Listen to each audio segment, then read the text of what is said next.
¿Qué tal, amigos? Muy buenas tardes. Pues bienvenidos a una emisión más de su programa Fiscal en Serio. Un programa en donde analizamos toda la información que está de moda en los temas de contaduría, de derecho, tecnologías, entre otros. Y bueno, pues en esta ocasión tenemos invitados de lujo, especialistas en materia de seguro social. Y bueno, como presentarte, Lulu, gracias. Primera invitada que ya eres de casa y bueno, bienvenida y gracias por haber asistido aquí. Un gusto saludarlos y participar nuevamente con estos temas que nos encantan. Perfecto, pues tenemos mucho de qué hablar. Rolando, muy buenas tardes y bienvenido. Muchas gracias, mi estimado Telésforo, Lulú, un gusto estar con ustedes, platicar. Toda la gente de Cadefi que nos sigue, ¿no? Un saludo desde ya, seguramente los últimos programas del año, ¿no? Empezamos. Exacto. Cuenta regresiva. Sí, pues ya nos faltan unos días. Y bueno, amigos, pues el tema de hoy va a ser pues todos esos aspectos importantes que se tienen que tomar en cuenta al cierre de año, pero en materia de seguro social. Hemos tenido otras charlas en donde platicamos de ese ajuste anual de sueldos y salarios, pero en esta ocasión vamos a hablar también de esas cuestiones importantes que la verdad en las redes sociales se habla muy poco o incluso nada de estos temas. De la preparación, ¿no? Exactamente, de esa preparación y de lo que viene, ¿verdad? En cuestión de ese incremento al salario mínimo. Y bueno, pues yo los voy a dejar porque ustedes son los expertos. Yo vengo a escucharlos, como ya en otras ocasiones lo he hecho con algunos otros invitados. Y bueno, pues creo que es muy buen tiempo ahorita para platicar de algunos puntos específicos y sobre todo por su alta experiencia que tienen ustedes en esas empresas de todo lo que se ve al final del año, ¿no? En materia de seguro social. Entonces, pues Lulú, no sé, gracias. Si quisieras empezar a platicarnos. Muchas gracias. Fíjate que yo tomaría de punto de partida lo que acabas de mencionar, el ajuste anual, ¿no? La preparación del ajuste anual, porque muchas veces empezamos a dejar de lado la parte de contable o lo que tiene que ver la relación contable con toda la parte de seguro social, ¿no? Uh-huh. No solo las prestaciones, las percepciones, sino en tema de cuotas y de aportaciones, es irte preparando para un cierre. Yo incluso me preguntaría, ahorita ya tienen considerado el monto de su provisión, ya es lo que vas a pagar para el sexto bimestre o el mes de diciembre, ¿no? Durante el mes de enero. Entonces empezar a hacer estos amarres para que no te agarre desprevenido, ¿no? Tu provisión contable esté suficiente para hacer frente a estos gastos y obviamente pases esta información a las áreas contables y estés en todos los tiempos que internamente se establezcan, ¿no? A empezar a ver esta visión del seguro social no solo en la parte de pago de cuotas, sino en los temas que hacen toda la parte de control. No sé si comparten conmigo. Sí, bueno, pues es interesante. Creo que la provisión se debería hacer mes con mes, ¿no? Claro. Digo, hablando de una contabilidad mensual, porque cuando tú pagas de manera semanal, incluso hay algunas empresas que llegan a hacer esas provisiones cuando manejas presupuestos. Claro. Y todo eso. Sí, ir comparando, ¿no? Lo que presupuestaste para este año, cómo vamos, tus variaciones, tu análisis, y tener y resguardar lo suficiente en tus provisiones para el siguiente, para el cierre tal cual, ¿no? De los temas contables. Sí. Ok, y me imagino que esta provisión que tú haces es con una intención de hacer también conciliación. Correcto, de todas las cuentas. Fíjate que una de las cosas que de repente dejamos de lado por la misma operación o porque vamos, ¿no?, con el tiempo, es ver que tus cuentas tienen lo suficiente, no solo tienen lo suficiente para hacer frente al pago de cuotas, sino que en tema, por ejemplo, de amortizaciones con los colaboradores. Oye, ya retuve lo que tenía que retener durante el año, tengo resguardado lo que voy a pagar y lo suficiente, o es momento de hacer ajustes, aprovechando incluso el ajuste anual, ¿no? O los pagos especiales en este mes, a lo mejor el aguinaldo o algún tema de bono, compensación que reciban los colaboradores en este mes, aprovechar para hacer estos ajustes, ¿no? Empezar a conciliar tus cuentas, digo, no, insisto, no solo del pago de cuotas, sino también de las amortizaciones descontadas a los trabajadores, si fueron suficientes, si el aviso nos llegó en tiempo, ¿no? Empezar a prepararnos para a lo mejor afectar un poco menos a los colaboradores en este mes que reciben conceptos o más dinero regularmente, ¿no? Más depósitos. Y tener estas cuentas claras, incluso saber si estoy pues en proceso de aclaración con alguna cuenta que se me va a ir al siguiente año, estar conciliando, como bien lo dices, no solo las cuentas tradicionales, sino estos aspectos de la nómina contra lo que tengo que enterar o contra lo que ya pagué incluso, ¿no? Así es. Que bueno, entiéndase que en este año donde hubo muchas bajas también, ¿no? Muchas bajas, muchos movimientos, y lo dices muy bien, derivado incluso, y a lo mejor platicamos un poquito más adelante de esa parte, derivado de las reformas a nivel país, hicieron muchos movimientos, ¿no? Hubo desde las empresas en temas corporativos que jalaron todo y en lugar de tener todas las empresas, ¿no?, de servicios, de operativa y todo, tuvieron que hacer estrategias donde jalaron a los trabajadores o incluso prescindir de los servicios derivado todavía de este arrastre económico que traemos del año pasado. Entonces, seguramente hubo muchos movimientos en la mayoría de las organizaciones, tanto de, pues sí, de bajas, ¿no?, de reingresos, de esquemas diferentes con los que venía algunas industrias, traerlos a un esquema 100% nómina, regularizado. Entonces, todo esto sí seguramente te enfocó todo el trabajo en el año y ahorita es momento de este tema, ¿no? Empezarse a preparar para tener tus cuentas claras, los movimientos, todo lo que hayas hecho derivado de la reforma o del tema económico que venimos arrastrando. Así es. ¿Y cómo le hacen entonces en las empresas, Lulu? Porque se entiende que los traías bajo, y Rolando, los traías bajo un esquema de outsourcing. Y se entiende que tú no tenías un área de nóminas. ¿Por qué? Porque lo único que tenías era pues una tesorería donde pues te pasaban la factura y la tenías que pagar. Y entonces, ¿qué se hizo en las empresas? Sí se creó un área de nóminas, capacitaron al personal para poder llevar a cabo este tipo de labores, vamos, de recursos humanos, desde la selección, reclutamiento, que aunque vamos a pensar que ya venían los trabajadores, pero ya el hecho de saber cuotas del Seguro Social, todo lo que viene. ¿Tú cómo ves, Rolando? Pues mira, definitivamente es un tema que las empresas están resolviendo, ¿no? Las empresas están resolviendo, creo que vamos terminando este proceso de urgencia, donde tomamos decisiones con la intención de sobrevivir, no de seguir operando, y vamos a empezar en la etapa de implementación, pero ojo, porque viene por parte de las autoridades para empezar con la fiscalización y por la parte de las empresas, de los patrones, para comenzar a regular. Normalmente, si habláramos de un ajuste o del final de un ejercicio, podríamos pensar seguridad social es ajeno a ese tema.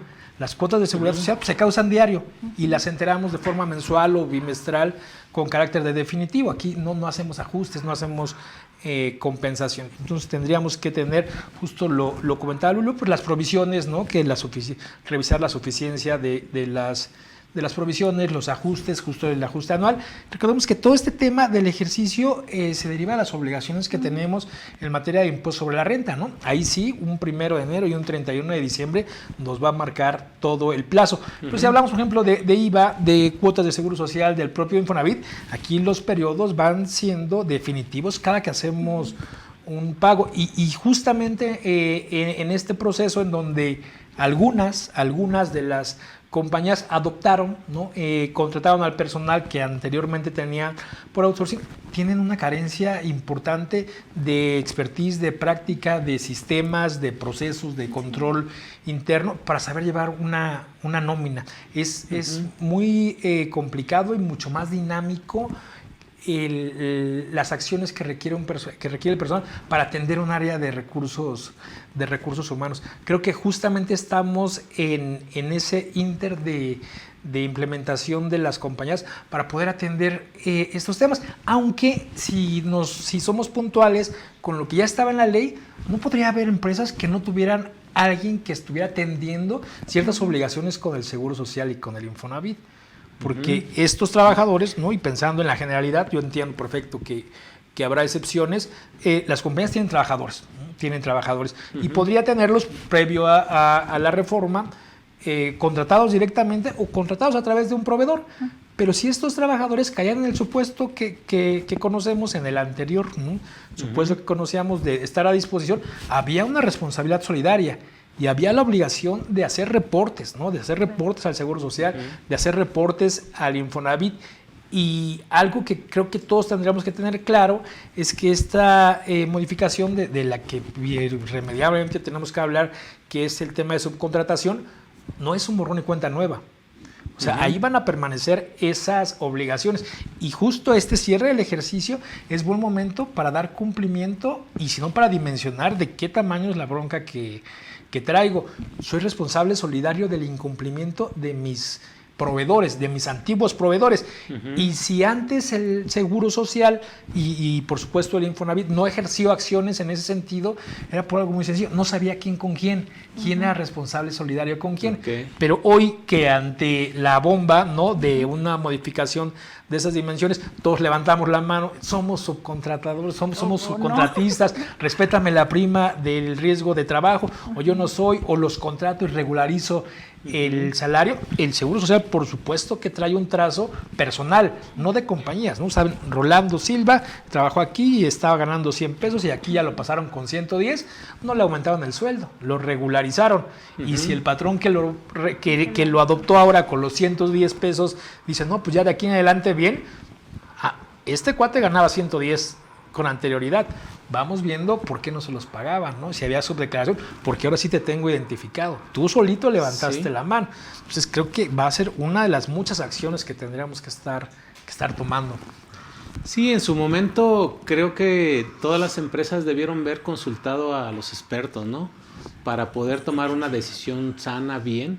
Y digo, a final de cuentas no tenías otro camino, también a decir verdad. Porque si ya venías, como bien dices tú, con un salario de 100 pesos y lo aumentas a 110 porque era el salario real y los otros 10 lo estabas pagando bajo otros conceptos, digo, de una u otra manera tenías que correr el riesgo, porque ¿cómo le hacías? Muchas veces nos preguntaban como consultor, oye, ¿qué conceptos le pago? Porque allá le pagaban calidad de vida, etcétera. Y ahora, ¿qué conceptos le pago? Pues tampoco podíamos inventar, porque mira, en algunas empresas tomaron la decisión de decir, pues auméntale premios por asistencia, premios por puntualidad. Y hay algo muy interesante aquí. ¿Cuál fue la razón de negocios para que los hubieras jalado? O sea, se supone que eran de tu proveedor, no eran tuyos. Entonces ahora tienes, o sea, aparte de esto que estás comentando, de esa discrepancia en el salario, ¿cuál era la razón de negocio? O sea, ¿cuál era el motivo fundamentado de que los tuvieras que jalar, o sea, absorber tú? Y desde ahí ya hay otro problema. Fíjate que en su momento, y no es que defienda el esquema, pero el outsourcing bien llevado no era malo, lo preveía la ley durante muchos años, ¿no? Quisieron regularlo desde el 2009, 2015 y todas estas regulaciones hasta que llegamos hoy. Y comparto la opinión de Rolando, ahora está la trazabilidad de dónde venía, dónde lo jalaste, ¿no? Digamos, el cliente final o el patrón final. Un outsourcing bien llevado, evidentemente, en tema de negocio, o cuál era este punto de negocio, pues que el equipo que tú preguntabas hace ratito, el equipo que tiene expertise para elaborar la nómina, supervisarla, pasar la tesorería, elaborar el pago, ¿no? Todas estas acciones de un grupo que lleva el área de nóminas de seguro social o de impuestos locales y demás. A lo mejor dices, ya no lo tengo yo, lo tiene un especialista por fuera que se dedica al outsourcing. Insisto, en un outsourcing bien llevado, ¿no? Y a lo mejor esa es parte de la razón de negocio, que alguien especialista lo hiciera. Hoy, ¿qué tienes que hacer? Absorber parte de ese equipo especialista bajo tu nómina, bajo tus conceptos, bajo tu dirección, ¿no? No es solo traer a alguien que te lo haga, sino alguien, dependiendo del tamaño también, el expertise que necesita para llevarlo a cabo, ¿no? En esta razón, digo, no defiendo de cierta forma el hecho de que hubiera outsourcing bien llevado, ¿no? En tema de razón de negocio. Obviamente, hoy en día, y también me gusta lo que decía Rolando, pues fuimos sacando, muchas empresas fueron adaptándose, pero no está todo escrito, ¿no? Hay una serie de confusiones de si soy o no soy especialista, si mi cliente me dice que quiere el REPSE, aunque yo no sea, aunque yo no hubiese sido. Es más, Hoy te puedo decir que empresas que nunca tuvieron outsourcing tienen problemas de concepto con esta reforma, porque te dicen, oye, ¿soy un servicio especializado? No lo soy. O mis proveedores lo son y se los voy a pedir o no lo son, ¿no? Más allá de que yo estuviera trabajando con un outsourcing o no. Entonces, vamos a seguir enfrentándonos a criterio de la autoridad, a cómo vamos a presentar la información, si es suficiente, si no es suficiente. Ya tuvimos un primer ejercicio para lo de agosto, presentado en septiembre por las fechas 17. En el... se me olvidan los dos nombres del CISUB y del CEROC, el del IMSS y el del Infonavit, los dos módulos, ¿no? Para presentar sus contratos. Todo lo que tenga más consonantes que vocales. Exacto. Ya hicimos un primer ejercicio, pero seguramente no todos tenían los contratos listos, reportados, ¿no? Los que se prepararon con antelación, bueno, ya hicieron esta presentación. Incluso en experiencia profesional en donde estamos, hubo empresas que no tenían todavía cerrado contrato, entonces no había información que dar, pero tenías que presentar, ¿no? Todavía el Infonavit nos hizo respuesta o nos respondió de nuestras consultas por correo, porque ellos también estaban como, bueno, ¿y qué pasa cuando no tienen, ¿no? Adaptándose todavía hasta a las consecuencias de esta reforma. Sí, yo creo que se van a dar varios temas que tienen que ver con subcontratación, pero me parece que no tendremos que descuidar, ¿no? Claro. Aspectos de nuestros propios trabajadores, aspectos de cumplimiento. Traemos encima que tiene que ver, ¿no? con seguridad social, con remuneraciones, una modificación al salario mínimo, una modificación a la UMA, que se nos intercalan, no se nos cruzan. O sea, un movimiento se va a hacer en febrero, otro movimiento se va a hacer el 1 de enero, y conectando con el tema de se me fue por estar aquí el teléfono, de subcontratación. No olvidar que pues vamos a estar ahora sí que entrando a la cuesta de enero, medio despertando, algunos todavía con algo de cruda. 17 de enero tendría que estar reportando los del siguiente cuatrimestre, o sea, ante el IMSS y ante el Infonavit, los contratos en donde se hubiera, que tuvieran por objeto la subcontratación. Okay. Y esto conecta con algo que a lo mejor antes pues no es que no nos importara, pero no era tan relevante, y son las opiniones de cumplimiento. O sea, si algo va a resultar importante para las empresas que consintieron, que decidieron o que tuvieron la necesidad o que caían en el supuesto de tener la obligación de registrarse en el REPSE, cualquier tema y pensemos en el Infonavit, ¿no? Que genera créditos por las incidencias, ese va a modificar tu opinión. Correcto. Y a pesar de que sea un crédito que se pudiera aclarar, incluso no notificado, si mecánicamente, ¿no? por temas de programación, modifica tu opinión, a pesar de que estés al corriente en tus obligaciones fiscales y de seguridad social, ahí estás exponiendo la totalidad de tu negocio, ¿no? La operación. Vamos a tener que implementar entonces medidas y controles internos para salvaguardar las opiniones positivas. Más allá de lo legal o ilegal que pudiera ser, hoy ese es el detonante. Algún cliente nos va a preguntar, oye, ¿quiere decir esto que diario tengo que revisar mi opinión de cumplimiento 2 veces al día? 2 veces al día, hazle. O sea, no tienes otra forma de enterarte. Hay que ser muy puntuales. Y platicábamos muy al principio, todos tienen que tener asesoría, ¿no? Sí. O sea, habría que buscar al experto.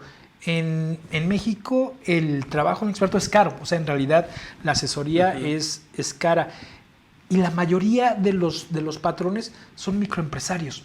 Son microempresarios que pues a lo mejor no nos llenamos la boca o lo decimos con orgullo, me independicé o emprendí un negocio. Gran diferencia hay entre emprender un negocio y autoemplearte, ¿no? Y así tú solo darte trabajo. Y creo que estamos avanzando hacia ese punto en donde yo soy mi empleado, yo soy mi patrón y requiero seguridad social, porque por supuesto que estoy expuesto a envejecer, a morir, a enfermar, a caer en un tema de invalidez, un propio riesgo de trabajo. Somos trabajadores, y creo que justo en ese momento tendríamos que estar volteando a ver, y con la experiencia este año tan atípico, ¿no? Donde se junta esta reforma y se juntan temas de pandemia de los que aún no se puede hablar en pasado, ¿no? Tengo que tener provisiones más allá de las contables y de la suficiencia para pagar lo que ya sé, un fondo contingente. O sea, ¿qué voy a hacer cuando tenga que tener operaciones. ¿Cómo lo voy a hacer? Y tenemos a unos días el pago del aguinaldo, y no va a ser un pago normal. Vamos a volver a tener una situación atípica. ¿Cómo, de cuánto, con qué salario, cómo nos toca, cómo le vamos a hacer, a qué acuerdo llegamos, cómo pasamos a los trabajadores de una empresa a otra? Sí. Y digo, nada más para complementar, justo sería una parte de preparación al cierre, o sea, saber que tenemos toda la documentación suficiente para presentar a más tarde del 17 de enero los contratos, ¿no? Otra vez volvemos a esto de presentar los contratos, las opiniones de cumplimiento. Es más, si se dieron cuenta, y para aquellos que hayan hecho el registro del REPSE, no tenías que bajar la opinión, más bien el propio módulo, al momento de cargar la información, iba y validaba que tus opiniones estuvieran correctas, ¿no? Así es. Vemos ahí la tendencia, y fíjate qué tan importante es ver la tendencia de los sistemas que está implementando la autoridad, ¿no? En este caso, cada vez más suficientes o autosuficientes para ir a validarte que estás en tiempo y en forma, y cada vez que lo metas. Incluso viene por ahí, y digo, sé que no es parte de la preparación del cierre, pero sí, consecuencia de, ya están por ahí las revisiones de la Secretaría para ver que tu REPSE estuvo correctamente documentado, ¿no? Que es suficiente y que está de acuerdo a lo que tú manifestaste. Entonces, justo si no tenemos esta preparación de documentación de contratos, de saber qué sí es un contrato con REPSE, si modifiqué las cláusulas o no, si tengo reportados a los trabajadores que son de ese contrato de servicio especializado, si los tengo al 100%, ¿no? Va a ser una consecuencia de tener bien mi información para dar respuesta ahora a estas revisiones. Sí, efectivamente, por eso decía que se requería un equipo desde un principio que pudiera atender todo. Sí. Aspecto legal, aspecto contable, aspecto fiscal, aspecto tecnológico, todo eso. Y la verdad, yo lo veo en las empresas. ¿Quién hizo el contrato? El contador, seguramente, ¿no? Sí. El todólogo. Normalmente el contador. Por ahí a lo mejor le pidieron la opinión a un abogado. Una asesoría. Pero el abogado, yo pregunto, con todo respeto, ¿es el especialista en REPSE? Puede ser, se pudo ver apoyado, ¿no? Pero sí es algo nuevo que nos debieron. Sí, es algo nuevo que nadie fue especialista en este momento, ¿verdad? Entonces, el que se declaraba que como especialista, e incluso algunos, o sea, hubo mucha desorientación, incluso algunos empresarios tomaron la decisión de decir: yo a todos mis proveedores les voy a pedir que se registren en el REPSE. Sí. Trayendo como consecuencia se están echando una obligación de responsabilidad solidaria. Se están casando fiscalmente. Exactamente, porque si no tenían esa necesidad de pedirlos con todos, y al tomar esa decisión, pues yo con todos celebro el contrato del REPSE. Sí. En automático se están casando, como bien lo dices, y ahorita tienen esa situación. Sí. Pero, insisto, al hablar de un cierre, la verdad, son varios los temas que nos atañen con este tema del cierre, como son los riesgos de trabajo también. Justo. Por eso decía, ¿qué tan capacitado está el personal para tener un expediente, ¿verdad?, de los siniestros, de la siniestralidad que se dio, de cuando ellos ahora sí que retomaron al personal, ¿no? ¿Qué tanto conocen de dictámenes de invalidez? Y fíjate, de fallecimiento, etcétera. Todo. Hoy retoma, o este año también retoma mucha fuerza por los cambios que hubo a principios de año, en enero y febrero, ¿no? Con las reformas del teletrabajo. Sí pasaron a través del acuerdo de consejo técnico a decir, oye, las incapacidades por el tema del COVID son o no son un riesgo de trabajo, y en qué circunstancias lo van a hacer, ¿no? Yo incluso les digo, bueno, muchos de los compañeros que nos escuchan ya recibieron enfermedades profesionales o determinadas así, o dictaminadas así, derivado del COVID, ¿no? O de colaboradores de su propia empresa que estuvieran en esta circunstancia. ¿Qué expertise necesitas tener para decir, oye, sí es, no es, voy y meto un recurso porque este no, yo considero que no es, porque ni siquiera los tenía trabajando en mi oficina, ¿no? Estaban en un esquema de teletrabajo precisamente, no solo en el tema del COVID, sino en el tema de accidentes de trabajo, que por ahí también ya hay una propuesta de reforma en este sentido, en qué momento vas a considerar un accidente de trabajo de la gente que está en el famoso home office, ¿no? Y que la autoridad le llamó teletrabajo y que ya está definido como tal en las normas. Entonces, sí trae una expertise todavía más al que venías haciendo, ¿no? De tener toda tu base, de saber si todos tus trabajadores te presentaron sus formatos, y el ST2, el ST7. ¿Qué feeling ahora debes de tener, no? Hasta médico, porque hace rato decías, pues, todólogo, el contador, pues ahora hasta médico, ¿no? Para determinar ciertas situaciones en donde el instituto y los médicos te determinen un riesgo o una enfermedad profesional. Pues traemos una revisión atípica de la prima de trabajo, ¿no? Traemos un periodo partido, traemos sustituciones patronales en donde tendríamos que estar jalando a los trabajadores con todo y su siniestralidad, que podría ser diferente a la mía. Y esta suerte de homologación pues va a derivar ya sea en alguna omisión o en algún crédito o en algún ajuste que se tenga que hacer. Y ahora que Lulú mencionaba el tema de teletrabajo, algo que sí tenemos que tener claro al cierre, pues es la deducibilidad de los costos que se le imputaron al patrón, ¿no? Internet y electricidad. ¿Cómo lo documenté? O sea, esto para efectos de impuesto sobre la renta, pues tiene que ver un tema totalmente con nómina. Aguanta la deducibilidad, la forma, la decisión en la que la decisión que tomé al momento de pagarlo, cómo lo pagué, cómo lo documenté, lo califiqué como un ingreso no objeto, lo exenté y entonces lo tengo que estar integrando. Sí tendremos que hacer un cálculo. Se me ocurre ahora, y un tema que ha sido protagonista en este periodo, la PTU, ¿no? O sea, voy a pagar la PTU a partir de qué momento. Y yo creo que a todos nos han llegado consultas de, entonces son 2 PTUs, pues sí, depende, ¿no? Depende del movimiento que se hubiera dado. Una fusión, una sustitución patronal o un convenio de alta y baja. Platicábamos del tema de PTU, del tema de aguinaldo, el mismo aguinaldo, de las propias vacaciones, ¿no? Ahora, ¿cómo van a hacer? ¿Cómo traigo este conteo de vacaciones? Fue este año en donde por instrucciones no documentadas del gobierno dimos permisos con goce de sueldo, ¿se acuerdan? Que fue el tema. Y ese permiso con goce de sueldo, cuando la propia autoridad, y no hablo de la autoridad, hablo del Ejecutivo del presidente, decía, sigan pagando el seguro, sigan pagando y sigan pagando el seguro. Si nos ponemos estrictos, esas cuotas que se pagaron y esos salarios fueron simulados porque no estábamos recibiendo la contraprestación del trabajo personal subordinado. Cuando me revise la autoridad, mi fundamento va a ser, pues aquí me dijeron que la solidaridad... Sí, porque no hay materialidad. No hubo trabajo. Y las empresas... necesitas documentarlo, ¿no? Justo no hay materialidad, ¿no? O sea, estaríamos ante una simulación ante ojos de la autoridad. Y las empresas más grandes que tienen la obligación de dictaminarse, quienes firmamos dictámenes, ¿qué vamos a decir? Oye, aquí tienes 3 meses que pagaste y además incluiste ausentismos por instrucciones de la autoridad. Pues te le caben 6 o 7, pon los 6 o 7 y no los pagues para disminuir un poco. Todo eso fue simulado, autorizado, inducido, no permitido, consentido, pero simulado. No hay un documento, no habría materialidad en una revisión fiscal. Tendremos que estar documentando y viendo cómo vamos a afrontar esto en un futuro. Todos esos pagos, ¿no? Que tienen ausentismo. Y con el Infonavit, ¿cómo le voy a hacer? Oye, pues me debes la amortización, pero ¿de dónde? Si no vinieron a trabajar, pues no me lo reportaste. Aquí lo tengo.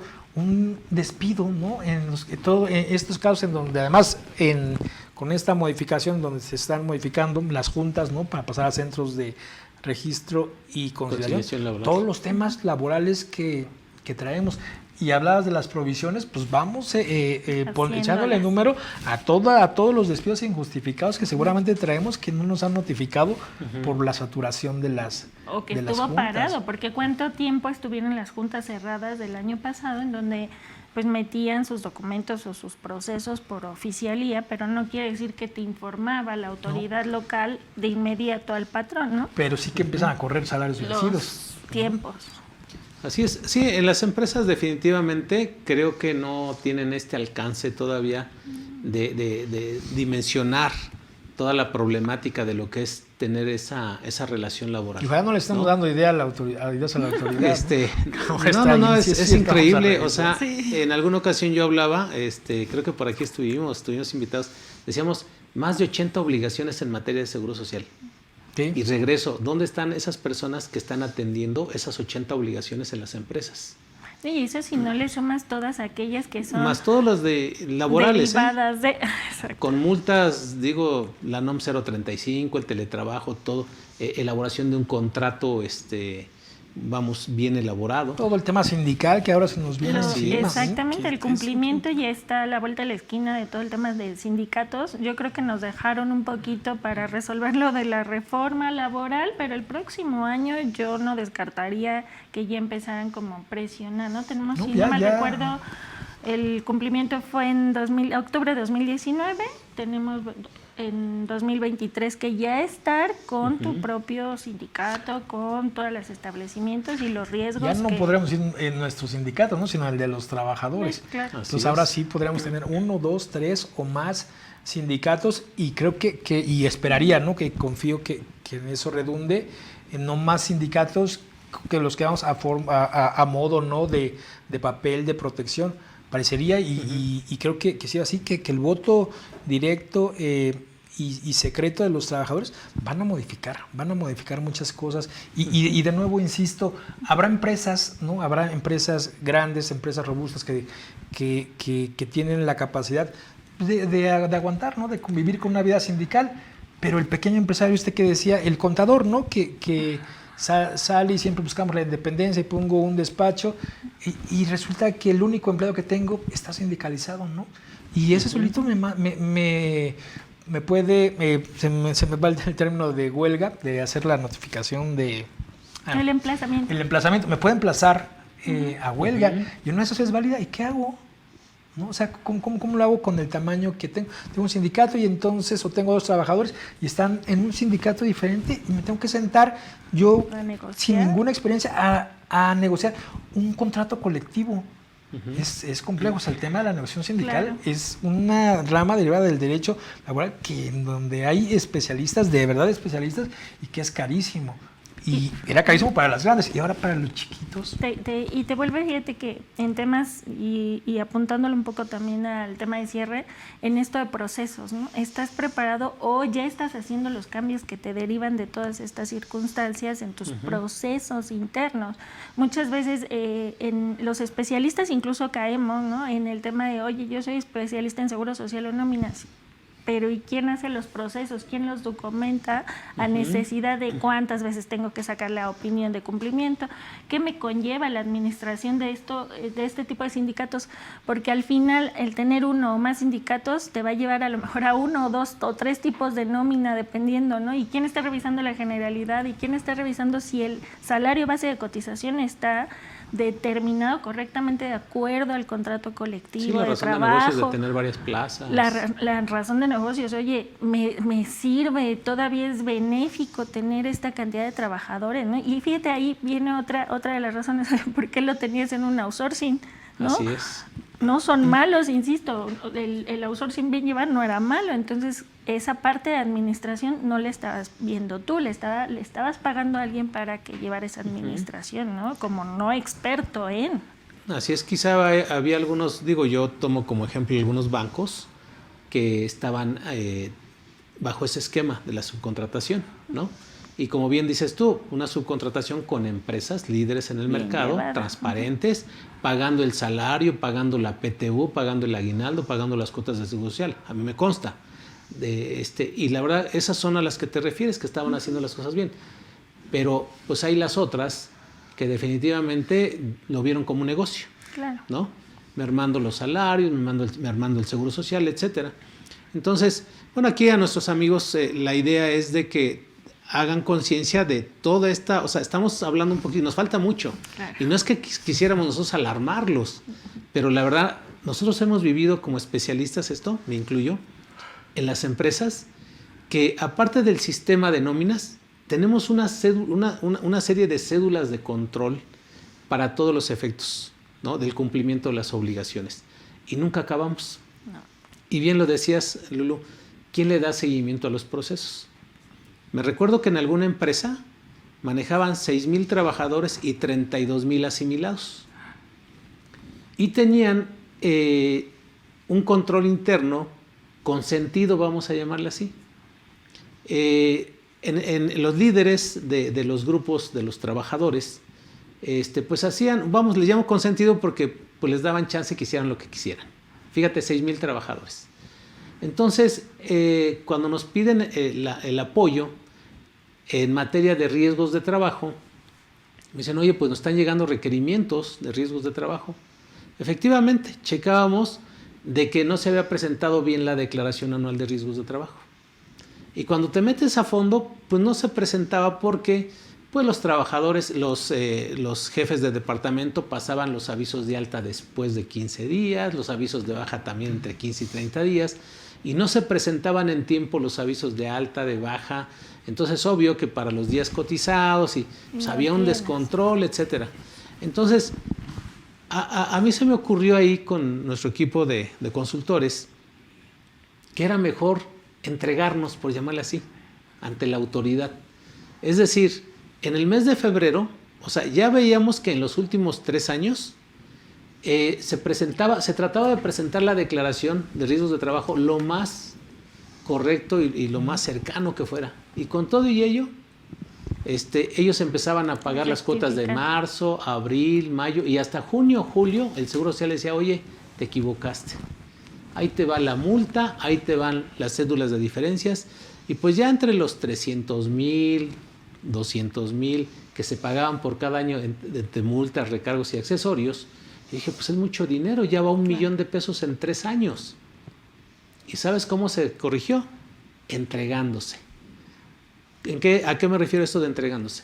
Decirle, oye, presenta la declaración así, inventa los números, ya ni te preocupes, ni investigues, ni le pierdas tiempo. Sabemos que el control interno no está bien y nunca vas a lograr una declaración de riesgo de trabajo perfecta. Entonces, presenta tu declaración el día 20 de febrero o el día 15, así con datos falsos, ¿sí? Con datos falsos totalmente. ¿Por qué? Porque no tenía los datos verdaderos. Y no era mentirle a la autoridad, pues si no los tengo, pues se entiende que cualquier número que no sea correcto es falso, ¿no? Para la autoridad. Entonces aquí le vamos a llamar incorrecto si quieren. ¿Qué pasaba? Presentaba mi declaración y en el mes de marzo, a finales de marzo, acudíamos al Seguro Social. Oye, fíjate que vengo a decirte que presenté mi declaración de grado de riesgo mal. A ver, déjame checar y efectivamente, no, sí, la presentaste totalmente mal. Esta es la correcta y esta es la que tú presentaste, la incorrecta. ¿Me podrías notificar, por favor? Sí, pero ya tienes multa. Sí, encantado. Pásame la multa por la mala presentación de la declaración. Entonces, la multa a lo mejor eran de 20,000, por dar un ejemplo, de 20,000, 25,000. Y me hacían ahí un descuento por pagar dentro de los 15. ¿Sí? O sea, salía mucho más barato pagar esos 15,000 pesos de multa que la actualización. Que los 300,000 pesos y todo lo que se estaba haciendo. Y el gasto de la investigación, ¿no? Que puede ser muy oneroso. Y ponte a presentar declaraciones complementarias que aparte tenía un costo. Uh-huh. ¿Sí? Claro. Entonces, fíjate cómo se solucionaba, cómo solucionamos aquí y desde cada año, ¿eh? Fíjate que ahora, y lo hemos platicado, el IMSS ya te notifica a través de un PDF que puedes descargar las incapacidades. No digo que tenga el 100% de la información, porque pasa muy similar que con las emisiones mensuales y bimestrales, que hay un lapso de tiempo que no contiene, pero ya puedes descargarlas, ¿no? Estos reportes de incapacidades que te va a ayudar a tener una información mucho más completa, ¿no? Uh-huh. Si no al 100%, creo que lo puedes complementar muy bien con lo que ya tus colaboradores te hayan informado, ¿no? Que el Seguro Social sigue teniendo esta información que es muy útil, ¿no? Es sumamente útil justo cuando tienes un buen control y haces una confronta contra el reporte. Y dices, bueno, si me falta uno, seguramente sí me falta. Claro. Pero si me sobra, no, pues yo tengo la evidencia y no lo voy a dejar de poner. Entonces, lo tengo. El Seguro Social se sigue reservando, dice, esta información es justo informativa, no representa una responsabilidad. La responsabilidad del control de la siniestralidad es tuya. Uh-huh. Así es. Y entonces ahora yo, haciendo uso de la ley, y lo que podría recomendarles, y a ver ustedes qué opinan, es antes de presentar mi declaración anual, yo voy a hacer un escrito, ¿no? Un escrito para oficialidad de pares que diga, Seguro Social, dime cuántos casos tengo, o sea, cuál es mi siniestralidad, cuántos días subsidiados tengo, cuántos riesgos de trabajo determinados tengo en el año. lo vas a entregar, siempre es un problema, no lo quieren recibir, pero pues ahí mandas al más gallo, ¿no? Si no regreses, ¿no? Si no traes el sello, y lo tienen que admitir. Esto en muchos juicios, en muchos juicios ha funcionado porque, oye, la persona no presentó, no metiste este riesgo de trabajo, que claramente estaba terminado, lo desconocía. No, pues que tú tienes que llevar el control. Sí, pero la ley también dice que el Seguro Social me debe de informar. Exacto. Correcto. Y el Seguro Social te contesta, oye, no, es que ve a preguntar a las clínicas, yo no lo tengo, o ve a preguntar clínica por clínica, o subdelegación por subdelegación. Y en ese caso la Corte, los jueces, más de una vez han respondido, Seguro Social, eres uno. Eres a nivel federal. La distribución administrativa, ese no es cuestión del patrón. Él te preguntó, tú no le respondiste, ese caso no va. Así es, y te quitas ahí la multa. Sí, lo incluyes dentro de tus procesos internos, ¿no? Cada que presente mi declaración, voy y presento mi escrito. Ojalá que no me funcione, ojalá que no lo necesite, pero si llegara a requerirse, es una postura muy distinta cuando tengo el respaldo de haber cuestionado a la autoridad, de haber ejercido mi derecho de consulta sobre este tema, que la ley los obliga. ¿No? Claro. Que la ley los obliga. Creo que algo que también pasó en este ejercicio más acentuado, ¿por qué? Porque nos dirigimos totalmente a los medios electrónicos, fue la legislación electrónica, ¿no? La que no pasó por un proceso legislativo, ni siquiera por un proceso de auscultación, y vamos desde las emisiones hasta los criterios, en donde pues así lo hizo el SUA, ¿no? Como cuando el cambio de las sumas, ¿en qué momento modificaste Seguro Social? Tu ley, ¿no? ¿En qué momento se modificó?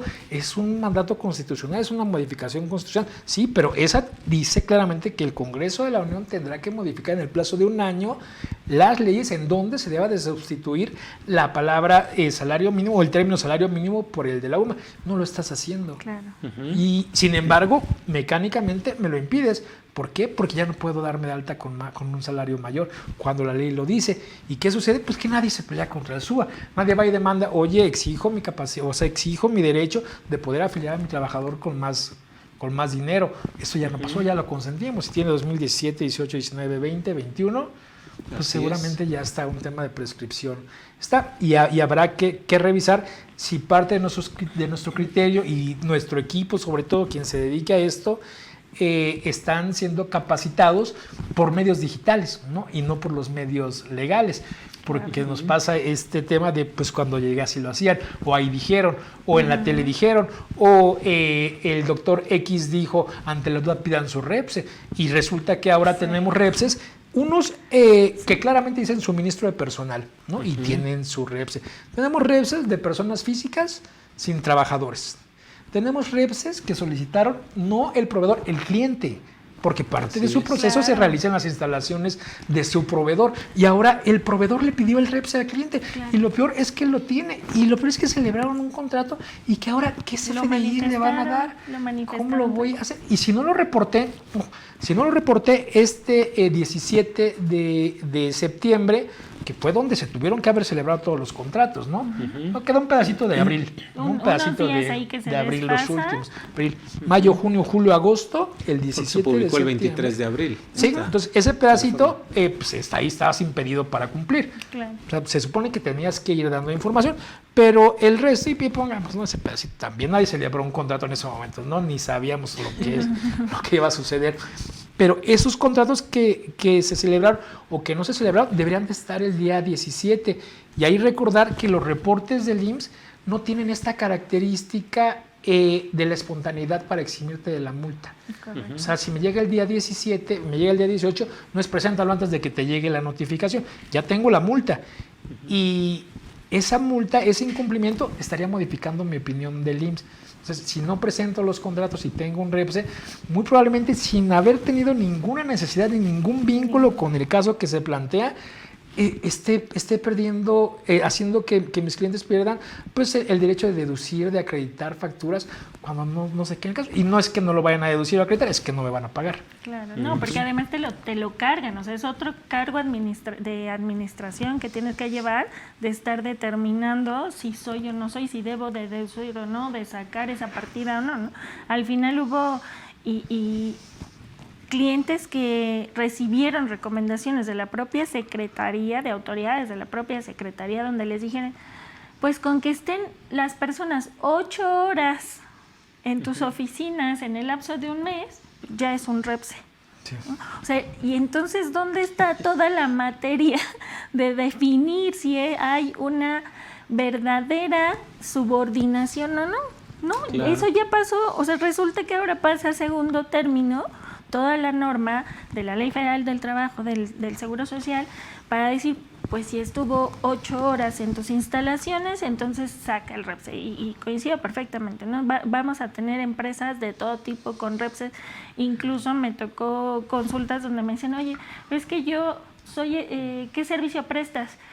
Yo soy mecánico, especialista. Sí le doy servicio de mecánica a las máquinas de mi cliente. Ok, pero tu cliente hace fabricación de X cosa.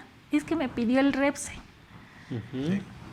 No, o sea, si nos vamos a la naturaleza del servicio, a los temas y todas las características de subordinación, no eres, no puedo hacer más, si no, no hay razón de negocio. Volvemos a la razón de negocio, ¿no? ¿Hasta dónde nos va a llevar estas consecuencias? Insisto, seguimos aprendiendo y seguiremos viendo el comportamiento de la autoridad. Y de hablar con las autoridades, porque también lo están aprendiendo, ¿eh? O sea, no es que tengan trazado un plan y que digan esto es lo que va a suceder. Y creo que tendríamos que aprender a diferenciar, porque va a ser necesario, lo que es la ley, lo que son las obligaciones y lo que es la conducta esperada por la autoridad. Claro.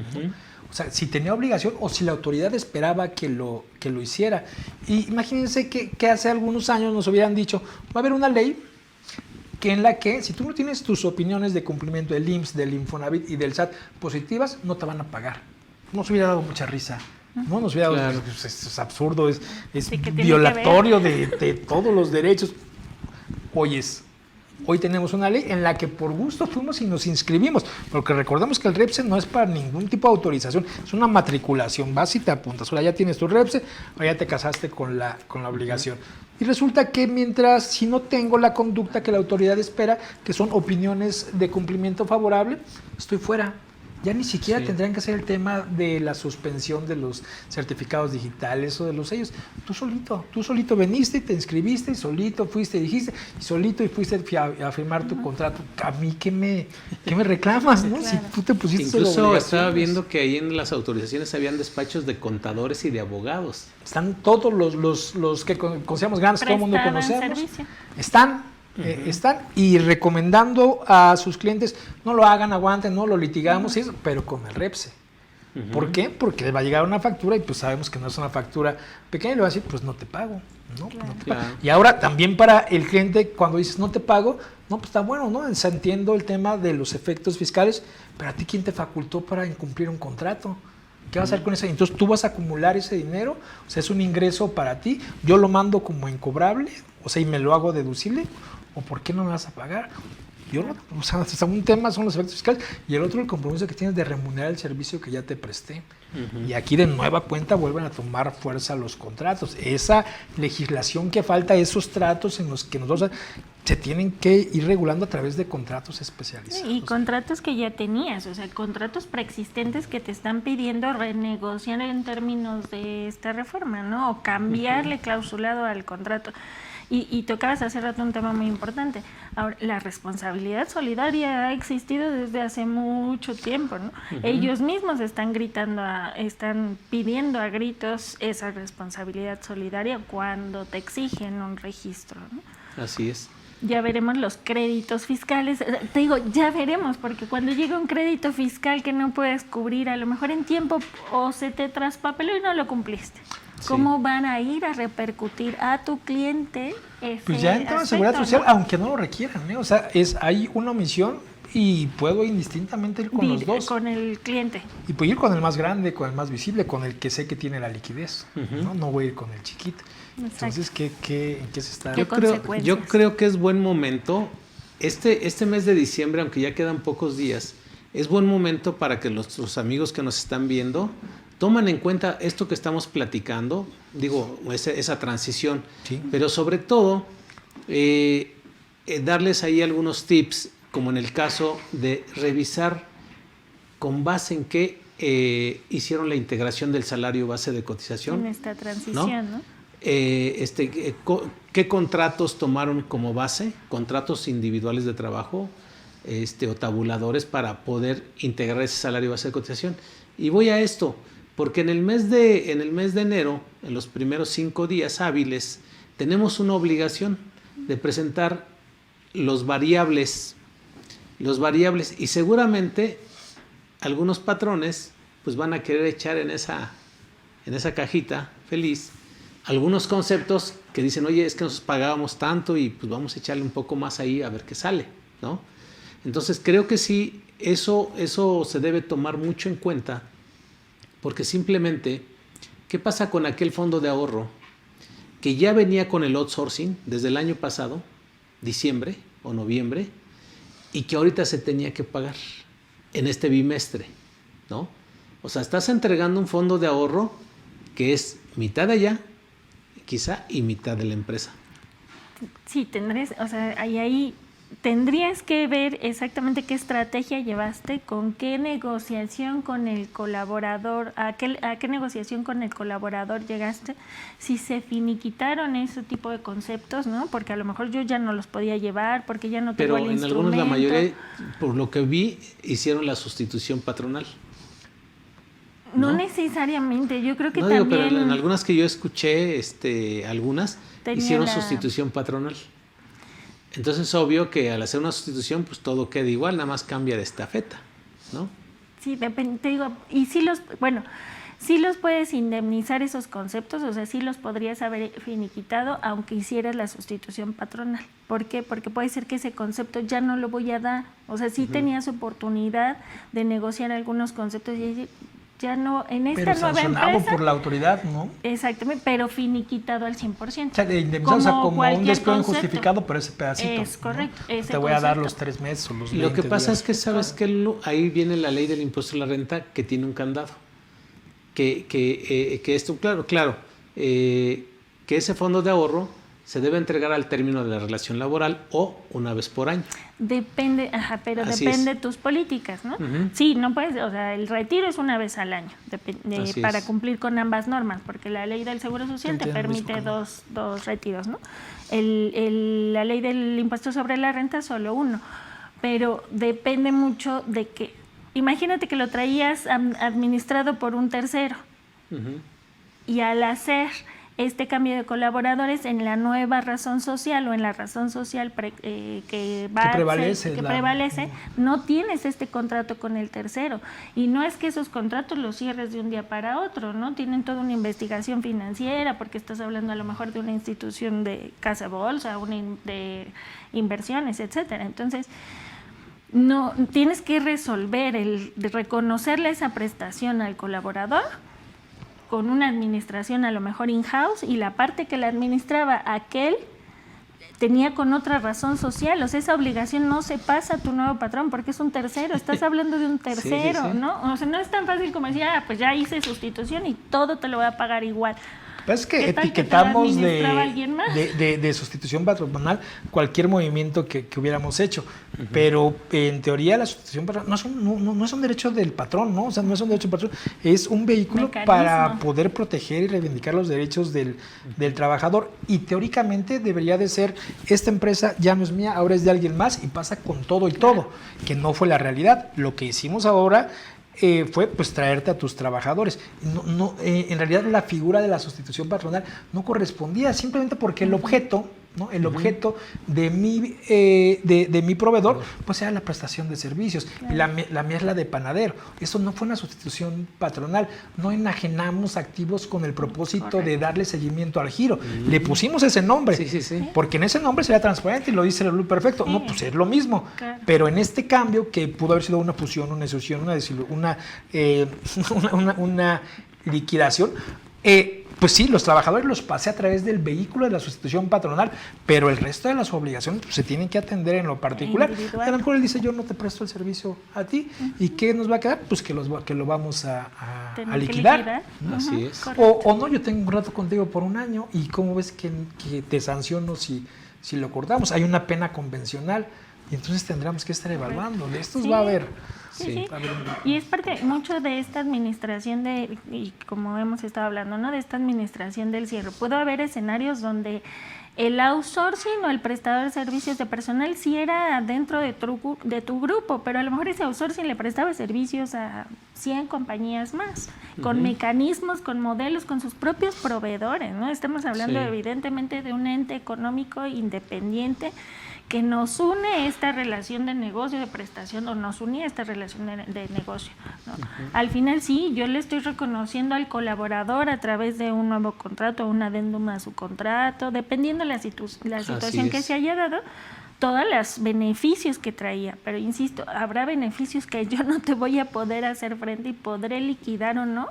Evidentemente, como dice, tampoco tratar de meterlos en la cajita de variables de ahorita, ¿no? Claro. Efectivamente, claro, porque debe haber una razón de negocios para poder pagar esos conceptos. Diferirlo en una variable. Esos conceptos, porque pues algunos dijeron pásalos con este salario y después vemos cómo se les remunera la parte que les falte. Claro. ¿No? Sí.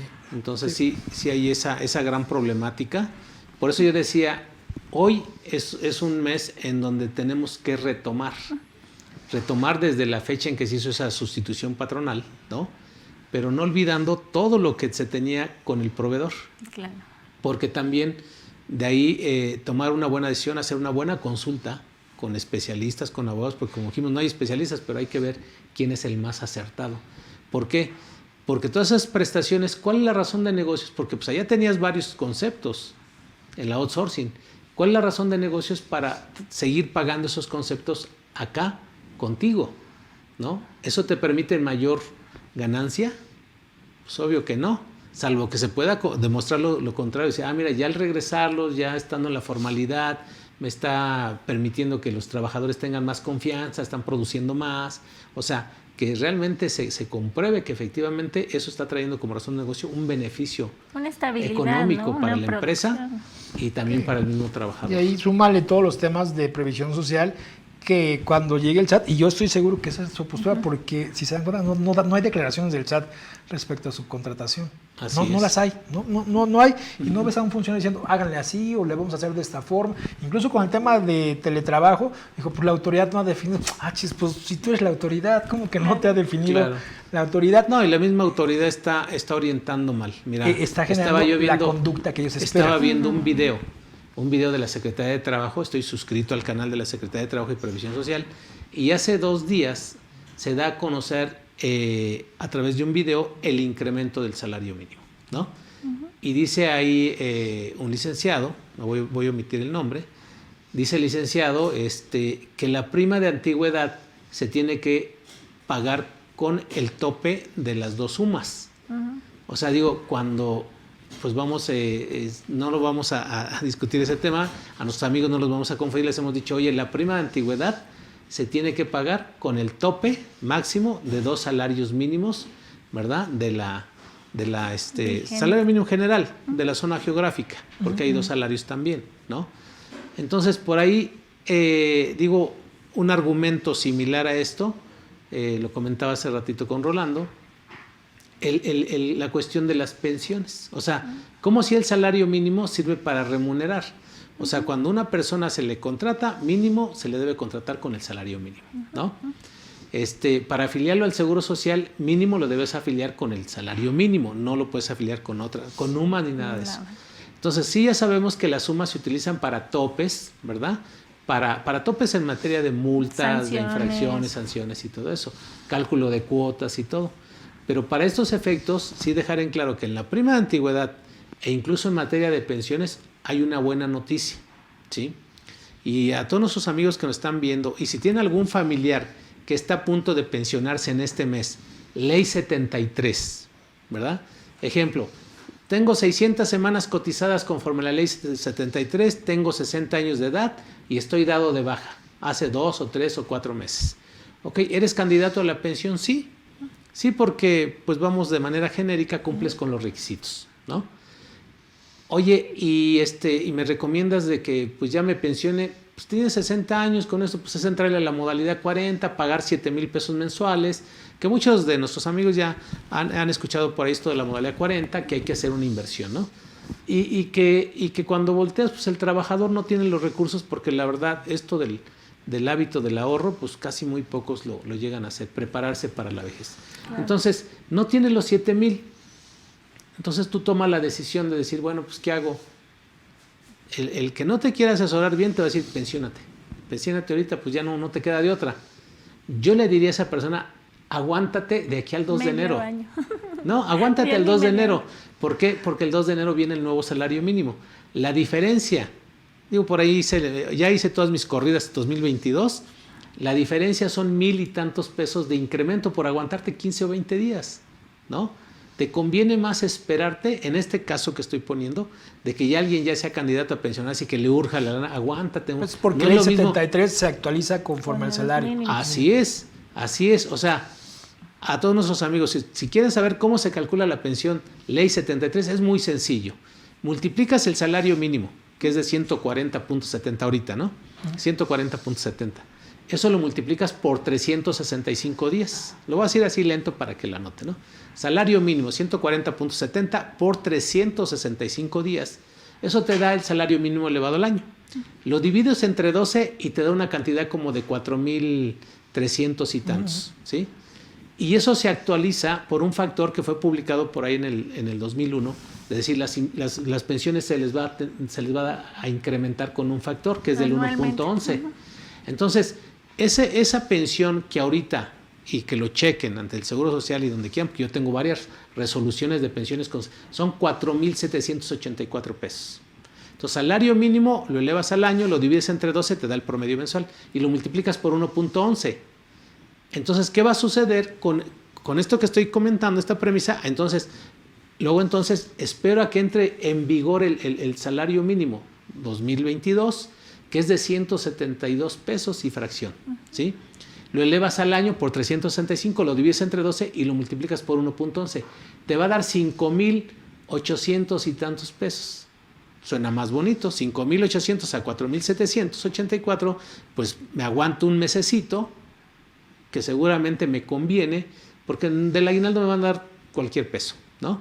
Entonces les conviene a todos sus amigos que estén en ese esquema de pensionarse y que ya tienen los 60, 61, 62, son ley 73 nada más, ¿sí? De la ley del 73 pueden, ahí sí la ley te garantiza que es una pensión mínima garantizada, que es la que se comentaba.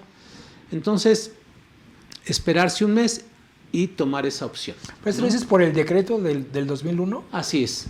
Así es, y tiene ese factor. Entonces, yo le he dado un seguimiento desde el año 2016 a ese salario de 86 puntos y tantos. Igual, o sea, he calculado pensiones de ese régimen 73 que no tienen ya no le entran a la modalidad 40 y pues me voy con el mínimo. Es un salario mínimo. Pero hablas solo de las garantizadas. Así es. Esa es la pensión mínima garantizada, esa de la ley del 73, ¿no? Entonces, ha sido así. Los últimos 5 años, si tú checaras pensiones de esas cantidades, así las sacó el Seguro Social.